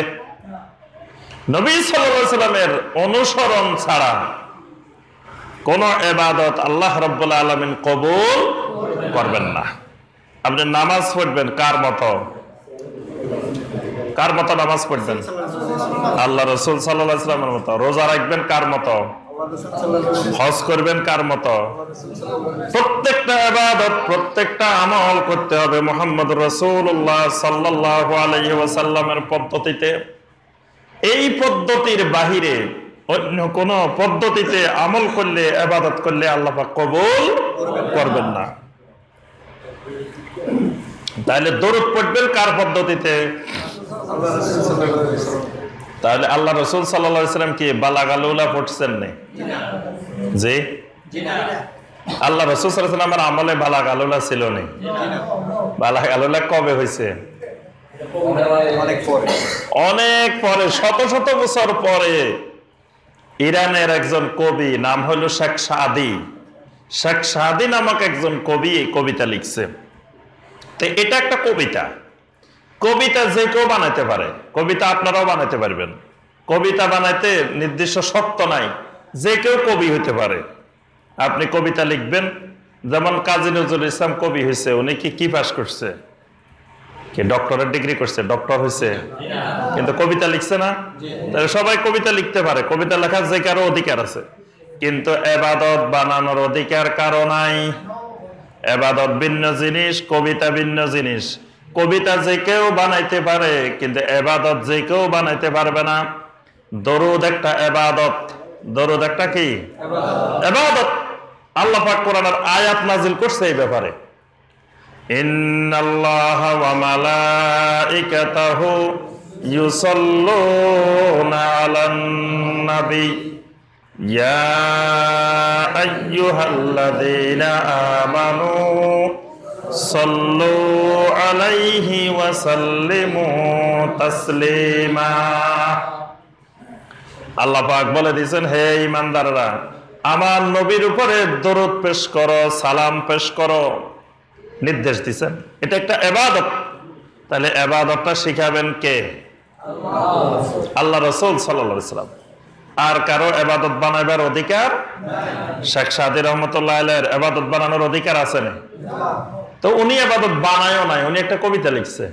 এই কবিতাটারে বাংলাদেশে ইবাদত বানাই ফেলছে, দরুদ বানাই ফেলছে। এখন বাংলাদেশে দেখবেন সব জায়গায় খালি বালাগাল উলা। ওয়াজ শুরু করতে গেলে বালাগাল উলা বিকামালিহি, দোকান উদ্বোধন করতে গেলে বালাগাল উলা বিকামালিহি, বাড়ি উদ্বোধন করতে গেলে বালাগাল উলা বিকামালিহি, তারপর মানুষ মরে গেলেও বালাগাল উলা বিকামালিহি। কি বলেন? সব জায়গায় বালাগাল উলা বিকামালিহি। কবিতা আসি বাংলাদেশে দরুদ হয়ে গেছে। এখন আল্লাহর নবী যদি আমার অনুসরণীয় হয়, এত্তেবার একমাত্র নবী সাল্লাল্লাহু আলাইহি সাল্লামের হয়, তো নবী সাল্লাল্লাহু আলাইহি সাল্লাম তো এই দরুদ শিখান নাই। আল্লাহ রাসূল সাল্লাল্লাহু আলাইহি সাল্লাম যেগুলো শিখাইছেন সেগুলা পড়ব। নবী সাল্লাল্লাহু আলাইহি সাল্লামের শিখানোর বাহিরে দরুদ পড়া যাবে না। নামাজের ভিতরে আমরা দরুদ পড়ি না? আল্লাহুম্মা সাল্লি আলা মুহাম্মাদিন ওয়া আলা আলি মুহাম্মাদ কামা সাল্লাইতা আলা ইব্রাহিম ওয়া আলা আলি ইব্রাহিম ইন্নাকা হামিদুম মাজিদ। এই দরুদ পড়বেন। আরো কিছু দরুদ আছে হাদিসের মধ্যে, সেগুলো পড়বেন। এর বাহিরে বানানো দরুদ পড়া জিকির করতে হবে কার মতো? আল্লাহ রাসূল সাল্লাল্লাহু আলাইহি সাল্লামের মতো। জিকির একটা গুরুত্বপূর্ণ ইবাদত। ইয়া আইয়ুহাল্লাযীনা আমানু যকুরুল্লাহা যিকরান কাসীরা। আল্লাহ পাক আয়াত নাযিল করেছেন, হে ঈমানদারেরা বেশি বেশি করে আল্লাহর জিকির করো। তাহলে আল্লাহর জিকির করা লাগবে না? কার তরিকায় করবেন? আল্লাহ রাসূল সাল্লাল্লাহু আলাইহি সাল্লামের তরিকা। আল্লাহ রাসূল সাল্লাল্লাহু আলাইহি সাল্লাম জিকির করতেন কেমনে? সুবহানাল্লাহি ওয়া বিহামদিহি সুবহানাল্লাহিল আযীম সুবহানাল্লাহি ওয়াল হামদুলিল্লাহি ওয়া লা ইলাহা ইল্লাল্লাহু আল্লাহু আকবার। এগুলা হলো কি? জিকির। এগুলা এক একটা জিকির। সুবহানাল্লাহ একটা জিকির, আলহামদুলিল্লাহ একটা জিকির, আল্লাহু আকবার একটা জিকির, লা ইলাহা ইল্লাল্লাহ একটা জিকির, দরুদ একটা জিকির। এগুলা হলো নবী সাল্লাল্লাহু আলাইহি সাল্লামের জিকির। কিন্তু নবী সাল্লাল্লাহু আলাইহি সাল্লাম সাহাবীদেরকে নিয়ে বাতি বন্ধ করে সব সাহাবীদেরকে নিয়ে নবী সাল্লাল্লাহু আলাইহি সাল্লাম কোনোদিন ইল্লাল্লাহ ইল্লাল্লাহ ইল্লাল্লাহ ইল্লাল্লাহ করছে না? কয় না, অনেকে মনে করে করছে। কি আল্লাহ রাসূল সাল্লাল্লাহু আলাইহি সাল্লাম করছেন কিনা? আলেমদেরকে জিজ্ঞাসা করবেন, যিনি এই জিকির করা ওনারা জিজ্ঞাসা করবেন যে নবী সাল্লাল্লাহু আলাইহি সাল্লাম করছেন কিনা এই জিকির। যদি আমার নবী করে আমিও করব, কোনো আপত্তি নেই। যদি আমার নবী না করে, আমার নবী সাহাবীরা না করে, তা আপনি যত বড় পীর সাহেব হন আমি করবো না। ঠিক আছে না? জুমার নামাজ 2 রাকাত। কোন পীর সাহেব আসে যদি কয় মিয়া জুমার নামাজ 2 রাকাত পড়বে কেন? 4 রাকাত পড়ো। পড়বেন না কেন? পড়বেন না, অসুবিধা কি? নামাজ বেশি পড়লে ক্ষতি আছে না? নামাজ বেশি পড়লে সওয়াব না হয়? পড়বেন না কেন? আমার রাসূল 2 রাকাত পড়ছেন, আপনি যত বড় বুজুর্গ হন, যত বড় পীর সাহেব হন, আমি 2 রাকাতের বেশি পড়বো না। ঠিক আছে না? তাহলে আপনি যত বড় পীর সাহেব হন, যত বড় বুজুর্গ হন, আমি আপনার তরিকায় জিকির করবো না। আমি আমার নবীর তরিকা, আমার নবীর সাহাবীদের তরিকায় করবো। ঠিক আছে না? ইমাম সাহেব নামাজ পড়াইতেছে, বড় এক হুজুর ঢাকা থেকে আছে, ধরেন আমি আইলাম, আমি এখানে নামাজ পড়াইতেছি, আমি প্রথম রাকাতে রুকুতে না যাই সাজদায় চলে গেছি। আমি কই যে আগে সাজদা করবো পরে রুকু করবো, রুকুও করবো সাজদাও করবো, অসুবিধা কি? আগেরটা পরে, পরেরটা আগে। এখন আমি আল্লাহু আকবার কই সাজদা চলে গেছি, আপনারা যাবেন না কেন? এত বড় হুজুর গেছে, ঢাকা তো না আইছে, কিন্তু আপনারা যাবেন না কেন? আমার নবীর নামাজের লগে মিলে নাই। আমার নবী সাল্লাল্লাহু আলাইহি সাল্লামের নামাজের সাথে যত বড় হুজুর হোক না মিললে আমি মানবো না। ঠিক আছে না? ঠিক জিকির কর্ম, জিকিরে রাজি, কিন্তু আমার নবী জিকিরের লগে মিলতে হইব, আমার নবীর সাহাবীদের জিকিরের লগে মিলতে হইব। এই জন্য আগে একটু জানে নিবেন যে এই হুজুরে যে জিকিরটা করাইতেছেন, এই জিকিরটা আমার নবীর জিকিরের সাথে মিলছে কিনা। আমার নবী কি আল্লাহ আল্লাহ আল্লাহ করছে কিনা? আমার নবী কি হু হা করছে কিনা? কত রঙের জিকির দেখেন না এখন বাংলাদেশের জিকির আর জিকির। আল্লাহ রাসূল সাল্লাল্লাহু আলাইহি সাল্লামের তরিকার বাহিরে যত জিকির করবেন, সারাদিন জিকির করবেন, আল্লাহ পাক কবুল করবে না। তাহলে প্রত্যেকটা ইবাদত, প্রত্যেকটা আমল যদি নবী সাল্লাল্লাহু আলাইহি ওয়াসাল্লামের মতো না হয়, কবরের মধ্যে আমার নাবিয়্যুকা জিজ্ঞেস করলে বলতে পারবেন না, উত্তর দিতে পারবেন না, হবে মুহাম্মাদিন সাল্লাল্লাহু আলাইহি সাল্লাম নাবিয়্যা, এটা বলা যাবে না। কারণ আপনি তো মুহাম্মদ রাসূলুল্লাহ সাল্লাল্লাহু আলাইহি ওয়াসাল্লামের তরিকায় মানেন নাই। তাহলে কবরের জন্য ঠিক করতে হবে কি? ঈমান, আমল। ঈমান প্রথম পরীক্ষা কিসের উপরে? ঈমানের উপরে পরীক্ষা নিছে। তিনটা কোশ্চেন ঈমানের উপরে। তাহলে কবরে গেলে প্রথম ঈমান লাগবে, বিশুদ্ধ ঈমান। আচ্ছা, এবার আসেন এই প্রথম স্টেশনে, কবরের স্টেশনে সুন্দর মতে আপনি উত্তর দিয়ে দিলেন, আলহামদুলিল্লাহ পরীক্ষায় পাশ করে ফেলছেন। পুরস্কার কি বলেন দেখি? উত্তর দিয়ে ফেলছেন, জান্নাত কি তখন দিব নাকি? জান্নাত তো পাবেন আরো 6 স্টেশন তো রয়ে গেছে। এটা তো প্রথম স্টেশন, স্টেশন তো আরো 6টা বাকি আছে। উত্তর যখন দিয়ে দিছেন, আল্লাহ রাব্বুল আলামিনের পক্ষ থেকে ঘোষণা আসা শুরু হইব। প্রথম নম্বরে ঘোষণা আসবে, আমার এই বান্দা যে কবরের মধ্যে আছে, আমার এই বান্দার কবরের মধ্যে আলো নাই, লাইট নাই, বাতি নাই, অন্ধকার। আমার এই বান্দার কবরের ভিতরে নవ్বের লাহু ফিহে, আমার বান্দার কবরের ভিতরে নূরের ব্যবস্থা করো, লাইট লাগাই দাও। সুবহানাল্লাহ। আনসার দিতে পারছেন, লাইট চলে আসছে, আলো চলে আসছে, নূর চলে আসছে কবরে। এরপরে রব্বুল আলামিন বলবেন, আমার বান্দারে যে কবরে রাখছে, দুনিয়ার মানুষেরা কবরটা একেবারে ছোট্ট, এই ছোট্ট কবরে আমার বান্দা এদিক ওদিক নাড়াচড়া করতে পারে না, বসতে পারে না, শুইতে পারে না, অনেক কষ্ট হয়। ওয়াফসাহ লাহু ফি কবরিহি, আমার বান্দার জন্য কবরটাকে বিরাট বানাই দাও। মাদ্দা বাসারিহি, এক চোখে যত দূর দেখা যায়, আমার বান্দার কবরটা তোমরা তত বড় বানাই দাও। কবরে আলো চলিয়েছে, কবরে বিশাল হয়ে গেছে কবর। এরপর আল্লাহ রাব্বুল আলামিন বলবেন, আমার এই বান্দাকে যে কাপড় দুনিয়ার মানুষ পরাই গেছে, কাপড়টা অনেক নিম্ন মানের, কম দামি কাপড়, আমার বান্দার থেকে এই কাপড়টা খুলে ফেল। আলবিসুহু মিনাল জান্নাহ, জান্নাতের থেকে আমার এই বান্দার জন্য লেবাস নিয়ে আসো, পোশাক নিয়ে আসো। সুবহানাল্লাহ, জান্নাতি পোশাক পরাই দিবে। এরপরে আল্লাহ পাক বলবেন, আমার বান্দারে নিচে মাটির মধ্যে রেখে চলে গেছে, কোনো বিছানা দেয় নাই, বেডশিট দেয় নাই, ল্যাপ দেয় নাই, তোশক দেয় নাই। আফরিসুহু মিনাল জান্নাহ, আমার বান্দার জন্য জান্নাতের বিছানা এখানে কবরে নিয়ে আসো। সুবহানাল্লাহ, জান্নাতের বিছানা চলে আসবে কবরে। এরপর আল্লাহ রাব্বুল আলামিন বলবেন, এই কবরের ভিতরে কোনো বাতাস নাই, কোন ধরনের আলো নাই, আমার বান্দার কষ্ট হইতেছে, গরম লাগতেছে। ওয়াফতাহু লাহু বাবান ইলাল জান্নাহ, আমার বান্দার কবরের সাথে জান্নাতের দিকে একটা দরজা খুলে দাও। সুবহানাল্লাহ, ইয়াজিদু মিন রিহিহা ওয়া তাইয়্যিবিহা, জান্নাতের বাতাস তার কবরে আসতে থাকবে, জান্নাতের সুগন্ধি তার কবরে আসতে থাকবে। সুবহানাল্লাহ, জান্নাতের সুগন্ধি, জান্নাতের বাতাস কবরে আসতে থাকবে। সুবহানাল্লাহ, কবরটাই জান্নাত হয়ে গেছে।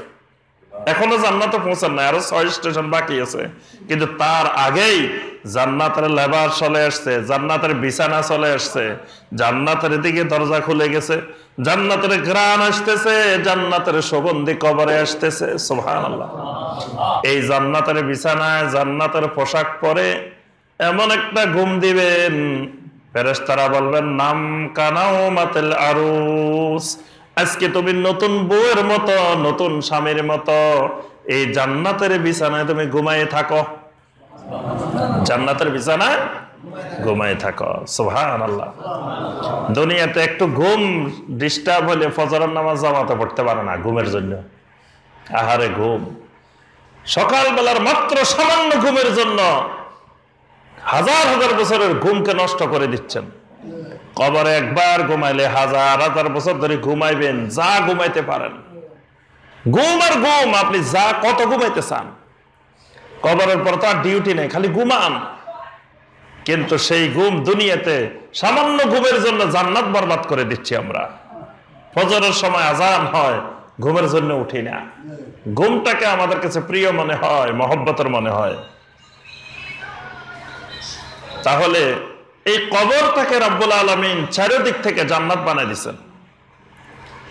এখন এই লোকেরে বলতেছে ঘুমাও, এই মিয়া তুমি ঘুমাও। ফেরেশতারা কয়, এই লোক কয় কি, কয় না আমি ঘুমাবো না। জান্নাতি মানুষ কয় কি, আমি ঘুমাবো না। কি করবা তুমি? আরজিউ ইলা আহলি, আমি একটু আমার বাড়ির যেতাম চাই, আমি একটু বাড়ির যাবো। আমার বাড়িতে আমার স্ত্রী রাখি আসছি, আমার ছেলে মেয়েদেরকে রেখে আসছি। আমার স্ত্রী আমার ছেলে মেয়েরা কান্নাকাটি করতেছে, আমার জন্য চিন্তা করতেছে। আমার যে রব্বুল আলামিন এত বড় নিয়ামত দিছেন, জান্নাতের লেবাস দিয়ে দিছেন, জান্নাতের বিছানা দিয়ে দিছেন, জান্নাতের দিকে দরজা খুলে দিছেন। এই খবরটা একটু আমি বাড়িতে দিয়ে আসি। আমি একটু বাড়ির যাই, সবাই কই আসি। সবাই যদি খবরটা দিয়ে আসতে পারি, তাহলে বাড়ির সবাই আর আমার জন্য চিন্তা করবে না, সবাই খুশি হয়ে যাবে। কবে যে কবরে গেলেও অনেক আরামে আছে, জান্নাতের মধ্যে আছে। সুবহানাল্লাহ। ফেরেশতারা বলবেন আর দুনিয়াতে যাওয়ার কোনো সুযোগ নাই, খবর দেওয়ার কোনো সুযোগ নাই, এখানে শুয়ে থাকেন, ঘুমাই থাকেন। সুবহানাল্লাহ। আল্লাহর বান্দা ঘুমাই থাকবে কিয়ামত পর্যন্ত, দ্বিতীয় স্টেশনের আগ পর্যন্ত ঘুমাই থাকবে। একেবারে দ্বিতীয় স্টেশন আসলে তখন জাগবে। এখন আপনি উত্তর দিতে পারেন নাই, তিনটা দুইটা দিচ্ছেন, একটা দিতে পারেন নাই, বা একটা দিচ্ছেন দুইটা দিতে পারেন নাই, বা তিনোটাই দিতে পারেন নাই। এবার শুনেন আল্লাহর পক্ষ থেকে কি কি ঘোষণা আসবে।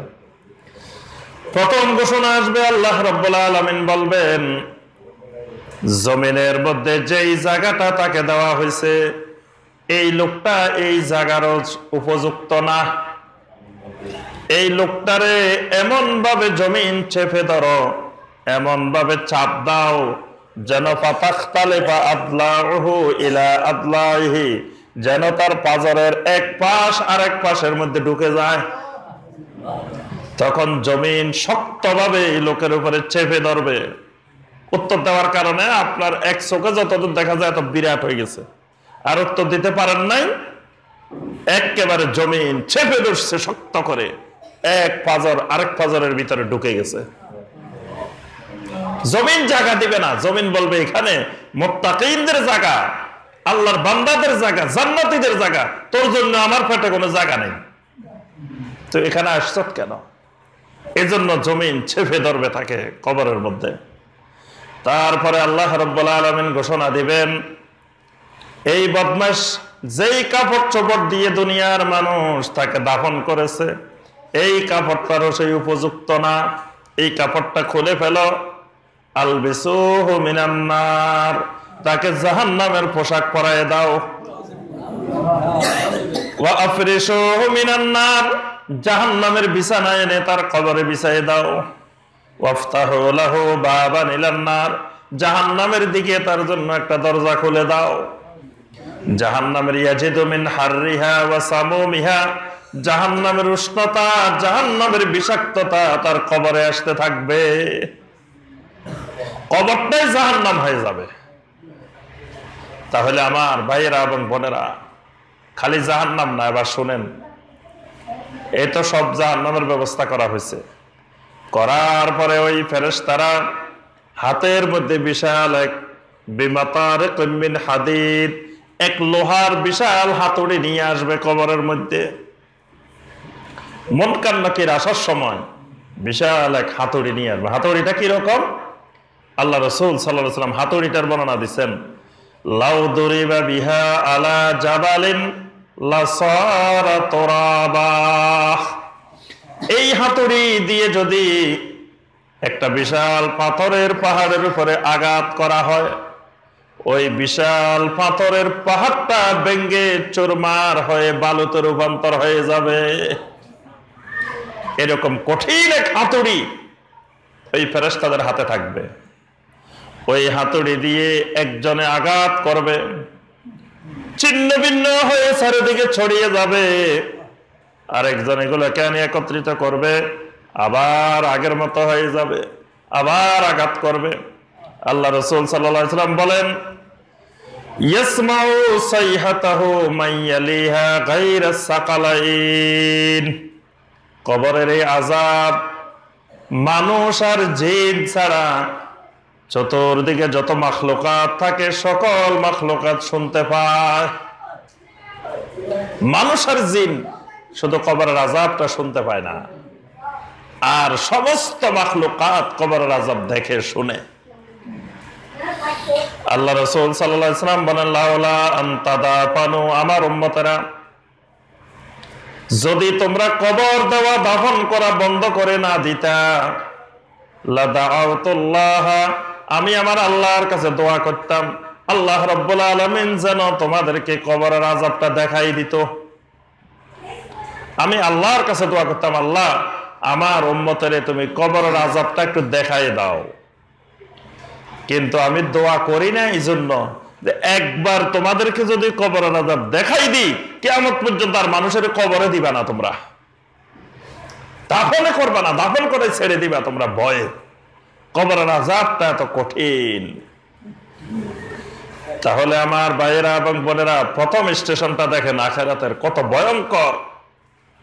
এবার আসেন দ্বিতীয় স্টেশন। দ্বিতীয় স্টেশনের নাম হলো আন-নাফখা ওয়াল বাস। হাজার হাজার বছর দীর্ঘ সময় কবরের মধ্যে অবস্থান করবেন। প্রথম স্টেশনে হঠাৎ করে তিনটা ফুৎকার হবে। ফুৎকার কয়টা? তিনটা। কিয়ামতের আগে তিনবার ফুৎকার হবে। এক ফুৎকারে সারা পৃথিবীর মধ্যে ভীতিকর পরিবেশ তৈরি হয়ে যাবে, আর এক ফুৎকারে দুনিয়ার মানুষ সব বেহুঁশ হয়ে পড়ে যাবে। তৃতীয় ফুৎকারে ফাইযা হুম কিয়ামুন ইয়ানজুরুন, তৃতীয় ফুৎকারে মানুষ কবরের থেকে উঠা শুরু হইব। সুবহানাল্লাহ। এটার নাম বাস, পুনরুত্থান। জমিনের ভিতরে ইজা জুলজিলাতিল আরদু জিলজালাহা ওয়া আখরাজাতিল আরদু আসকালাহা, জমিন কম্পন শুরু হবে, কাঁপা শুরু হবে। কম্পনের ফলে জমিনের পেটের ভিতরে যা আছে সব বাহির করে দিবে। জমিনের ভিতরে একটা সুইও রাখবে না জমিন। জমিনের ভিতরে যা আছে সব বাহির করে দিবে। এখন কিন্তু জমিন সব গোপন করে রাখে। জমির উপরে মানুষ বেশি না ভিতরে মানুষ বেশি? বলেন দেখি। ভিতরে মানুষ বেশি। এই পর্যন্ত যত মানুষ মারা গেছে পৃথিবীতে, সব মানুষ কোথায়? মাটির পেটে। প্রতিদিন মাটির ওজন বাড়তে থাকে, বাড়ে না? উপরেও বাড়ে, নিচেও বাড়ে। প্রতিদিন মানুষ মারা যায়, মারা যাওয়ার পরে এগুলো মাটির নিচে যায়, মাটির নিচের ওজন বাড়তে থাকে। প্রতিদিন মানুষ জন্মগ্রহণ করে, মাটির উপরে আসে, এটাও মাটির উপরে থাকে। তাহলে প্রতিদিন মাটির ওজন বাড়ে, খালি পেটের ওজনও বাড়ে, পিঠের ওজনও বাড়ে। কারণ দুনিয়াতে জন্মগ্রহণ করে আর মাটির নিচে যায়, সব ওইদিকে যায়। তাহলে এই সব তো জমিনের মধ্যেই আছে। কিয়ামতের ময়দানে, কিয়ামতের আগে জালজালা শুরু হয়ে যাবে, জমিনের কম্পন শুরু হয়ে যাবে।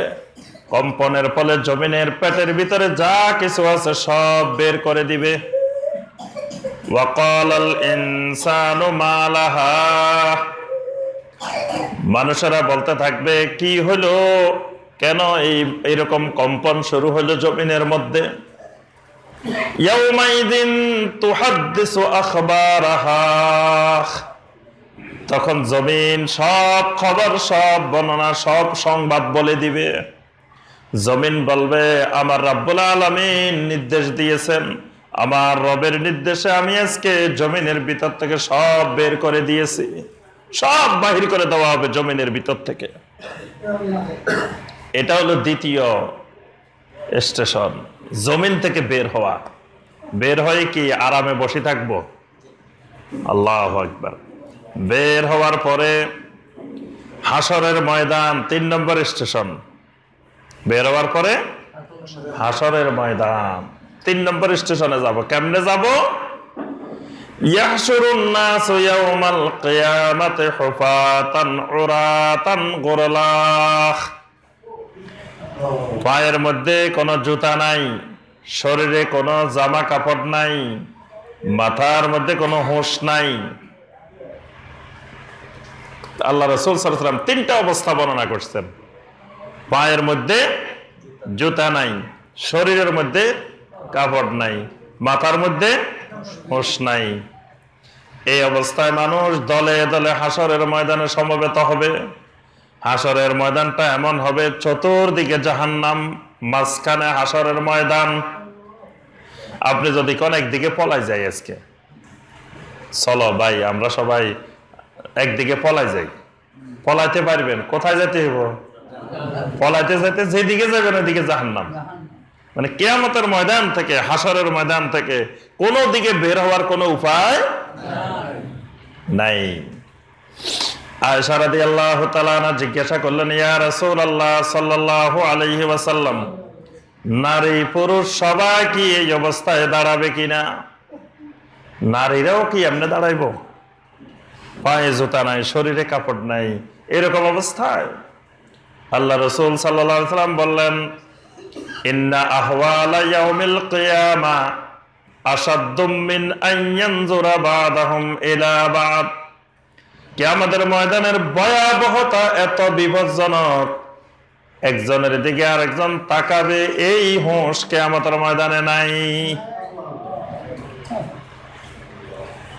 কে পুরুষ কে নারী এটা চিন্তা করার মতো শক্তি, সামর্থ্য, জ্ঞান কিয়ামতের ময়দানে নাই। বাস, এবার কিয়ামতের ময়দানে দাঁড়াইছেন। দাঁড়ানোর পরে আল্লাহ রাব্বুল আলামিন যেমনে দাঁড়াইছেন তেমনে দাঁড়াই থাকতে হবে। ডাইনেও নড়াচড়া নাই, বামেও নড়াচড়া নাই, সামনেও নাই, পিছনেও নাই, দুই পায়ের উপরে দাঁড়াই দিচ্ছেন। আল্লাহ রাব্বুল আলামিন 5টা প্রশ্ন করবেন প্রত্যেকটা মানুষকে। এই 5টা প্রশ্নের জবাব দেওয়া ছাড়া আল্লাহ রাব্বুল আলামিন কাউকে নড়াচড়া করতে দিবেন না। যেমনে দাঁড়াই দিচ্ছ এমনে দাঁড়াই থাকো। প্রশ্ন কয়টা? 5টা। 1 নম্বর প্রশ্ন, আন উমরিহি ফিমা আফনাহু। তোমাকে আমি 70 বছর, 80 বছর, 90 বছর একটা হায়াত দিয়েছিলাম, এই হায়াতটা তুমি কিভাবে কাটাইছো? পুরা হায়াতের হিসাব দিয়ে যাও, পুরা হায়াতের হিসাব দাও। হিসাব দেওয়া ছাড়া নড়াচড়া করতে পারবে না। ওয়ান শাবাবিহি ফিমা আবলাহু। তোমাকে যৌবনকাল দিয়েছিলাম, 25 বছরের একটা যৌবনকাল, 15 বছর বয়স থেকে 40 বছর বয়স পর্যন্ত এই যৌবনকাল কিভাবে অতিবাহিত করছো হিসাব দিয়ে দাও। ওয়ান ইলমিহি ফিমা আমিলা বিহি। তোমাকে আমি অনেক জ্ঞান দিয়েছিলাম, মেধা দিয়েছিলাম, শক্তি দিয়েছিলাম, ওই মেধা দিয়ে, জ্ঞান দিয়ে, শক্তি দিয়ে কতটুকু আমল করছো হিসাব দিয়ে দাও। ওয়ামিন আইনা ইকতাসাবতা। সম্পদ কোথা থেকে কিভাবে ইনকাম করেছো, উপার্জন করেছো হিসাব দিয়ে দাও। ওয়াফিমা আনফাকতাহু। টাকা পয়সা সম্পদ কোথায় কোথায় কিভাবে খরচ করছো সেটারও হিসাব দিয়ে যাও। আল্লাহ রাব্বুল আলামিন প্রত্যেকটা মানুষ থেকে এই 5টা হিসাব নেবেন। তাহলে কিয়ামতের ময়দানের, হাসরের ময়দানের বিপদ থেকে, ভয়াবহতা থেকে বাঁচতে হলে এই 5 প্রশ্নের উত্তর রেডি করে যেতে হবে। দুনিয়াতে থাকতে হাসরের ময়দানের জন্য এই 5টি রেডি করে। ইন্না আউওয়ালা মা ইউহাসাবু বিহিল আবদু ইয়াউমাল কিয়ামাতি মিন আমালিহি সালাতুহু।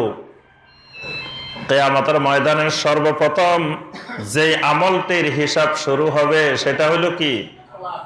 সালাত, নামাজ। কিয়ামতের ময়দানে, হাসরের ময়দানে দাঁড়ানোর সাথে সাথে নামাজের হিসাব, এই 5টার পরে নামাজ। এবার নামাজের হিসাব দাও, সালাতের হিসাব দাও।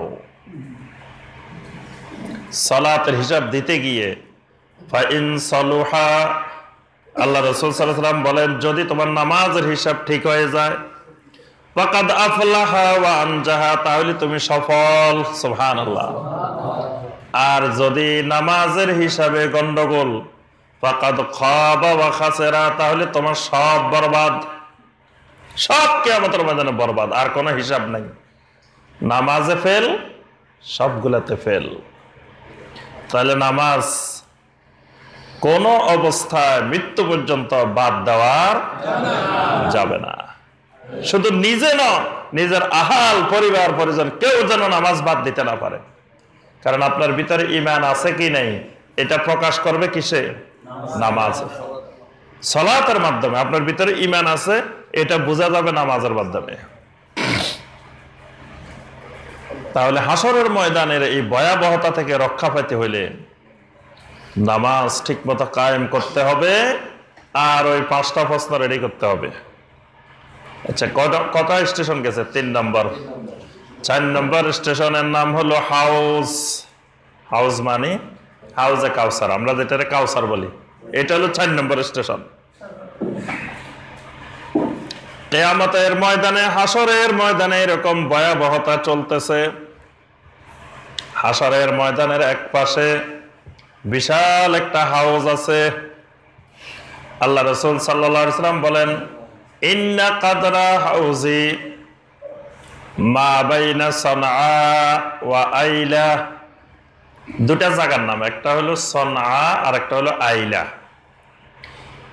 আইলাটা হলো আপনার সিরিয়ার দিকে, আর সানআটা হলো ইয়েমেনের দিকে। আল্লাহ রাসূল সাল্লাল্লাহু আলাইহি ওয়াসাল্লাম বলেন, ওই সানআ এবং আইলার মধ্যে যেই দূরত্ব, আমার যে হাউজে কাউসার আল্লাহ আমাকে দিয়েছেন এটার পরিমাণও এত বড়। সুবহানাল্লাহ, এরকম বিশাল এক হাউস। ওয়া আবারিকুহু কাআদাদি নুজুমিস সামা। আকাশের তারকারাজি যেমন, এই হাউজের চতুর্পাশে গ্লাসের সংখ্যাও তেমন। সুবহানাল্লাহ, কত গ্লাস আবার দেখেন, আকাশের তারকারাজির মতো হাউজে কাউসারের গ্লাস। আল্লাহ রাসূল সাল্লাল্লাহু আলাইহি ওয়াসাল্লাম বলেন, আবিয়াদু মিনাল লাবান, এটা দুধের থেকে সাদা। ওয়া আসলা মিনাল আসাল, এটা মধুর থেকে আরো মধুর, আরো মিষ্টি। সুবহানাল্লাহ, এটা 7টা মধুর চেয়ে মিষ্টি, দুধের থেকে সাদা। লাহুয়া আসাদ্দ বায়াদান মিনাস সালজে, এটা বরফের থেকেও আরো শুভ্র, আরো সাদা। এইরকম এক পানীয়, এক শরাব, এটার নাম হলো কি? হাউজে কাউসার। একবার আল্লাহর কোন বান্দা এক গ্লাস অল্প একটু যদি পান করতে পারে, তাহলে পরবর্তী যতগুলো স্টেশন আছে সেই স্টেশন পাড়ি দিয়ে জান্নাতে পৌঁছা পর্যন্ত তার আর পানির পিপাসা হবে না। সুবহানাল্লাহ, একবার একটু খাইতে পারলে। কিন্তু এই স্টেশনে সবাই দাঁড়াতে পারবে না। এই স্টেশনের সামনে দিয়ে সব যাইব, কিন্তু দাঁড়াইতে পারবে না। সবাই সামনে দিয়ে দেখে দেখে যাইব যে ওই যেখানে হাউজে কাউসার আছে, সবাই দৌড় দিব ওই হাউজে কাউসারের দিকে। কারণ কিয়ামতের ময়দানে তার কোনো জায়গায় পানি নেই, পানি পাইবেন কই? এখন সবাই জানে যে ওই দিকে একটা হাউজে কাউসার আছে, ওইদিকে দৌড় দিবে সবাই। ফেরেশতারা সবাই বাধা দিবে, সবাইকে যাইতে দিবে না। এখন কিছু লোককে ফেরেশতারা যাইতে দিচ্ছে না, টেনে টেনে এইদিকে নিয়ে যাচ্ছে। আল্লাহ রাসূল সাল্লাল্লাহু আলাইহি ওয়াসাল্লাম ওখান থেকে ডাক দিবেন, হাওলা ইয়া আসহাবি, হাওলা ইয়া আসহাবি, এরা আমার উম্মত, এরা আমার উম্মত, এরা আমার লোক, এগুলো ছেড়ে দাও।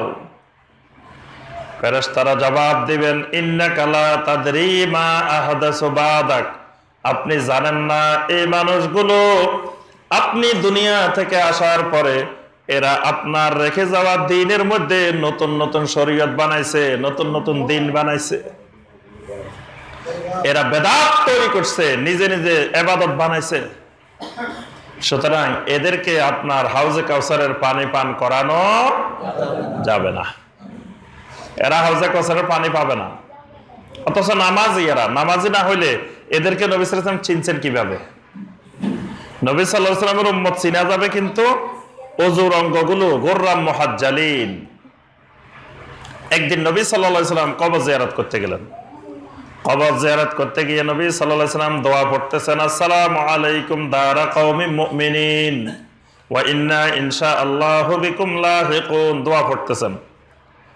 দোয়া পড়তে পড়তে এক জায়গায় গিয়ে বলেন কাদ ওয়াদাত্ত আন্না রাআইনা ইখওয়ানানা, আহারে আমি যদি আমার ভাইদেরকে একটু দেখতাম। সাহাবায়ে কেরাম বলেন ইয়া রাসূলুল্লাহ সাল্লাল্লাহু আলাইহি ওয়াসাল্লাম, আপনি কি আপনার ভাই না? আমরা কি আপনার ভাই না? নবী সাল্লাল্লাহু আলাইহি ওয়াসাল্লাম বললেন না, তোমরা আমার ভাই না, তোমরা হইলো আমার সাহাবী। যারা আমাকে দেখে নাই, আমি যাদেরকে দেখি নাই, এরা হলো আমার ভাই। সুবহানাল্লাহ। নবী সাল্লাল্লাহু আলাইহি ওয়াসাল্লাম আমাদেরকে কি বলছেন? ভাই, এরা আমার ভাই। তো সাহাবায়ে কেরাম জিজ্ঞাসা করলেন ইয়া রাসূলুল্লাহ সাল্লাল্লাহু আলাইহি ওয়াসাল্লাম, কিয়ামতের ময়দানে আপনি যাদেরকে দেখেন নাই, যাদেরকে চিনেন না, এদেরকে কিয়ামতের দিন আপনি চিনবেন কেমনে? এরা যে আপনার ভাই, এদেরকে আপনি চিনবেন কেমনে? আল্লাহ রাসূল সাল্লাল্লাহু আলাইহি ওয়াসাল্লাম বললেন ইয়াতুনা গুররাম মুহাজ্জালিনা মিনাল wudu, আমার ভাইয়েরা কিয়ামতের ময়দানে আসবে, তাদের অজুর অঙ্গগুলোর মধ্য থেকে শুভ্রতা বের হতে থাকবে। সুবহানাল্লাহ। এগুলোর মধ্যে নূর চমকাতে থাকবে। অজুর অঙ্গ হাতের মধ্যে, চেহারার মধ্যে, পায়ের মধ্যে শুধু নূর বের হতে থাকবে। এটা দেখে আল্লাহ রাসূল সাল্লাল্লাহু আলাইহি ওয়াসাল্লাম চিনবেন এগুলো আমার উম্মত। এখন ওইগুলোর যে নিয়ে যাচ্ছে ফেরেশতারা টেনে টেনে, নবী সাল্লাল্লাহু আলাইহি ওয়াসাল্লাম কিন্তু চিনতেছেন যে এগুলো আমার উম্মত, কিন্তু ফেরেশতারা বলতেছেন না, এগুলো হাউজে কাউসার পাবে না। কেন পাবে না? এরা দিন বানাইছে, শরীয়ত বানাইছে, নিজেরা তৈরি করছে, এজন্য এরা পাবে না। কারণ আপনি নবীর হাউজে কাউসার পাইতে হলে আপনার তরিকার উপরে, আপনার সুন্নতের উপরে কিয়ামত পর্যন্ত থাকতে হবে। হাউজে কাউসার পাইতে হলে আল্লাহ পাক আরো শর্ত দিয়েছেন, ইন্না আ'তাইনাকাল কাউসার ফাসাল্লি লিরাব্বিকা ওয়ানহার। আমি আপনাকে হাউজে কাউসার দিছি, এটা পাইতে হলে দুটা জিনিস লাগবে। ফাসাল্লি লিরাব্বিকা, আপনার রবের উদ্দেশ্যে বেশি বেশি নামাজ পড়েন, বেশি বেশি নামাজ পড়তে হবে। ওয়ানহার, বেশি বেশি কোরবানি করতে হবে, আল্লাহ রাস্তায় টাকা পয়সা খরচ করতে হবে। দিন আপনি বেশি বেশি আল্লাহ রাস্তায় খরচ করবেন, কোরবানি করবেন, আর বেশি বেশি নামাজ পড়বেন, তাহলে হাউজে কাউসার পাওয়া যাবে। তাহলে কয় নম্বর স্টেশন গেল? 4 নম্বর। 5 নম্বর স্টেশন হলো আল হিসাব ওয়াল জাযা। এরপরে শুরু হবে হিসাবের ময়দান। হিসাব হিসাব শুরু হবে, আল্লাহ পাক হিসাব নেওয়া শুরু করবেন। হিসাব নেওয়ার শুরুতে আল্লাহ রাব্বুল আলামিন প্রত্যেকের হাতে হাতে কিতাব ধরাই দিবেন, আমলনামা দিয়ে দিবেন। দিয়ে আল্লাহর পক্ষ থেকে ঘোষণা হবে ইকরা কিতাবাক, তোমার হাতে যেটা দিছি এটা পড়ো ভালো করে। কাফা বিনাফসিকাল ইয়াউমা আলাইকা হাসিবা, আজকের দিনে তোমার নিজের হিসাবের জন্য তুমি নিজে যথেষ্ট। তোমার হিসাবটা তুমি নিজে করে ফেলো, আর কারো দরকার নাই। তোমার নিজে হিসাব করলে নিজেই বুঝতে পারবা জান্নাতি না জাহান্নামী। এরপরে রাব্বুল আলামিনের হিসাবের পর্যায় শুরু হবে, আর আল্লাহ পাক জাযা দিবেন। ফামান ইয়ামাল মিসকালা যাররাতিন খায়রান ইয়ারা ওয়া মান ইয়ামাল মিসকালা যাররাতিন শাররান ইয়ারা। যাররা পরিমাণ নেক আমল করলে এটাও দেখা যাবে, যাররা পরিমাণ খারাপ কাজ করলে এটাও কিয়ামতের ময়দানে দেখা যাবে, দুটাই দেখা যাবে। এরপরে এখানে হিসাব নিকাশ হয়ে গেল। এবার 6 নম্বর স্টেশন। 6 নম্বর স্টেশনের নাম হলো আল মিজান। আরেকটা জায়গা আছে, এটার নাম মিজান। মিজান মানে এরকম দাড়ি পাল্লা না, না, মিজান মানে দাড়ি পাল্লা না। মিজানটা রাব্বুল আলামিন আল্লাহ জানেন সঠিক যে মিজানটা কি রকম, এটা আমরা কেউ দেখি নাই। এটার কোনো বর্ণনা সরাসরি ভাবে দেওয়া হয় নাই যে এটা দাড়ি পাল্লার মতো, এটা অমুকের মতো। মিজান মানে ওজন করা হবে আমলকে, কিয়ামতের ময়দানে ওজন করা হবে। আমলের ওজন আছে, ওজন আছে না? আমল খুব ভারী। এজন্য আল্লাহ রাসূল সাল্লাল্লাহু আলাইহি ওয়াসাল্লাম বলছেন কালিমাতানে খাফিফাতানে আলাল লিসান সাকিলাতানে ফিল মিজান হাবিবাতানে ইলার রহমান। দুইটা কালেমা এমন আছে যেটা মুখে উচ্চারণ করতে একবারে হালকা, সাকিলাতান ফিল মিজান, মিজানের মধ্যে দিলে খুব ভারী।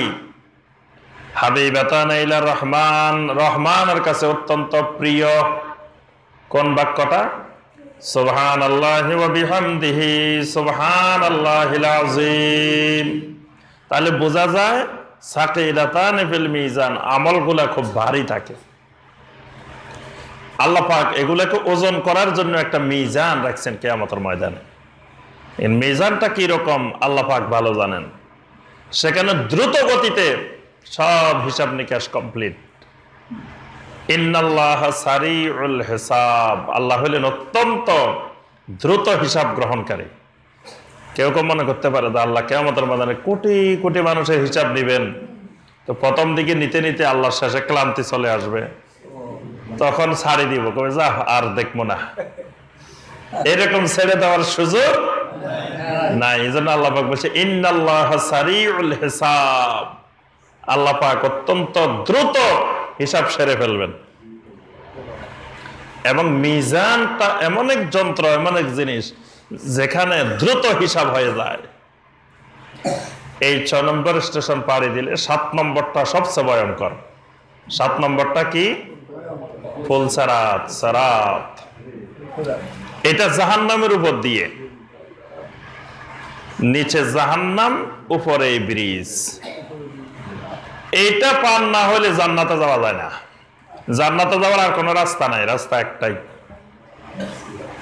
আল্লাহ রাসূল সাল্লাল্লাহু আলাইহি সাল্লাম বলেন, এটা বাইনা জহরানাই জাহান্নাম, এটাকে জাহান্নামের উপর দিয়ে স্থাপন করা হয়েছে। এটার উপর দিয়ে হেঁটেও যাওয়া যায় না, কোনো বাহনেও যাওয়া যায় না, কোনোভাবে যাওয়া যায় না। স্বাভাবিক পন্থায় এই সেতু দিয়ে, এই পুলসেরাত দিয়ে পার হওয়ার কোনো উপায় নেই। আল্লাহ রাসূল সাল্লাল্লাহু আলাইহি ওয়াসাল্লাম বলেন, এই পুলসেরাতের গোড়ায় গিয়ে অন্য মানুষ তো দূরের কথা, ফেরেশতারা পর্যন্ত, এমনকি আল্লাহর নবীরা পর্যন্ত আল্লাহর কাছে বলতে থাকবেন, আল্লাহুম্মা সাল্লিম আল্লাহুম্মা সাল্লিম, হে আল্লাহ নিরাপত্তা দাও, নিরাপত্তা দাও। নবীরা পর্যন্ত আল্লাহর কাছে বলতে থাকবেন আল্লাহুম্মা সাল্লিম আল্লাহুম্মা সাল্লিম। তাহলে কি ভয়ানক, কি কঠিন একটা সেতু ফুলসারাত। এটা পার হওয়ার মাধ্যম কি? এটা পার হতে গেলে নূর লাগে, নূর। এটা পার হতে গেলে নূর লাগবে। এই নূর যার কাছে যত বেশি থাকবে তিনি তত দ্রুত ফুলসারাত পার হয়ে যাবেন। সুবহানাল্লাহ। এই নূরটা কিসের মধ্যে পাওয়া যাবে? এই নূরটা ওযুর মধ্যে পাওয়া যায়, সালাতের মধ্যে পাওয়া যায়। সালাত একটা নূর, ওযু একটা নূর, কোরআন একটা নূর।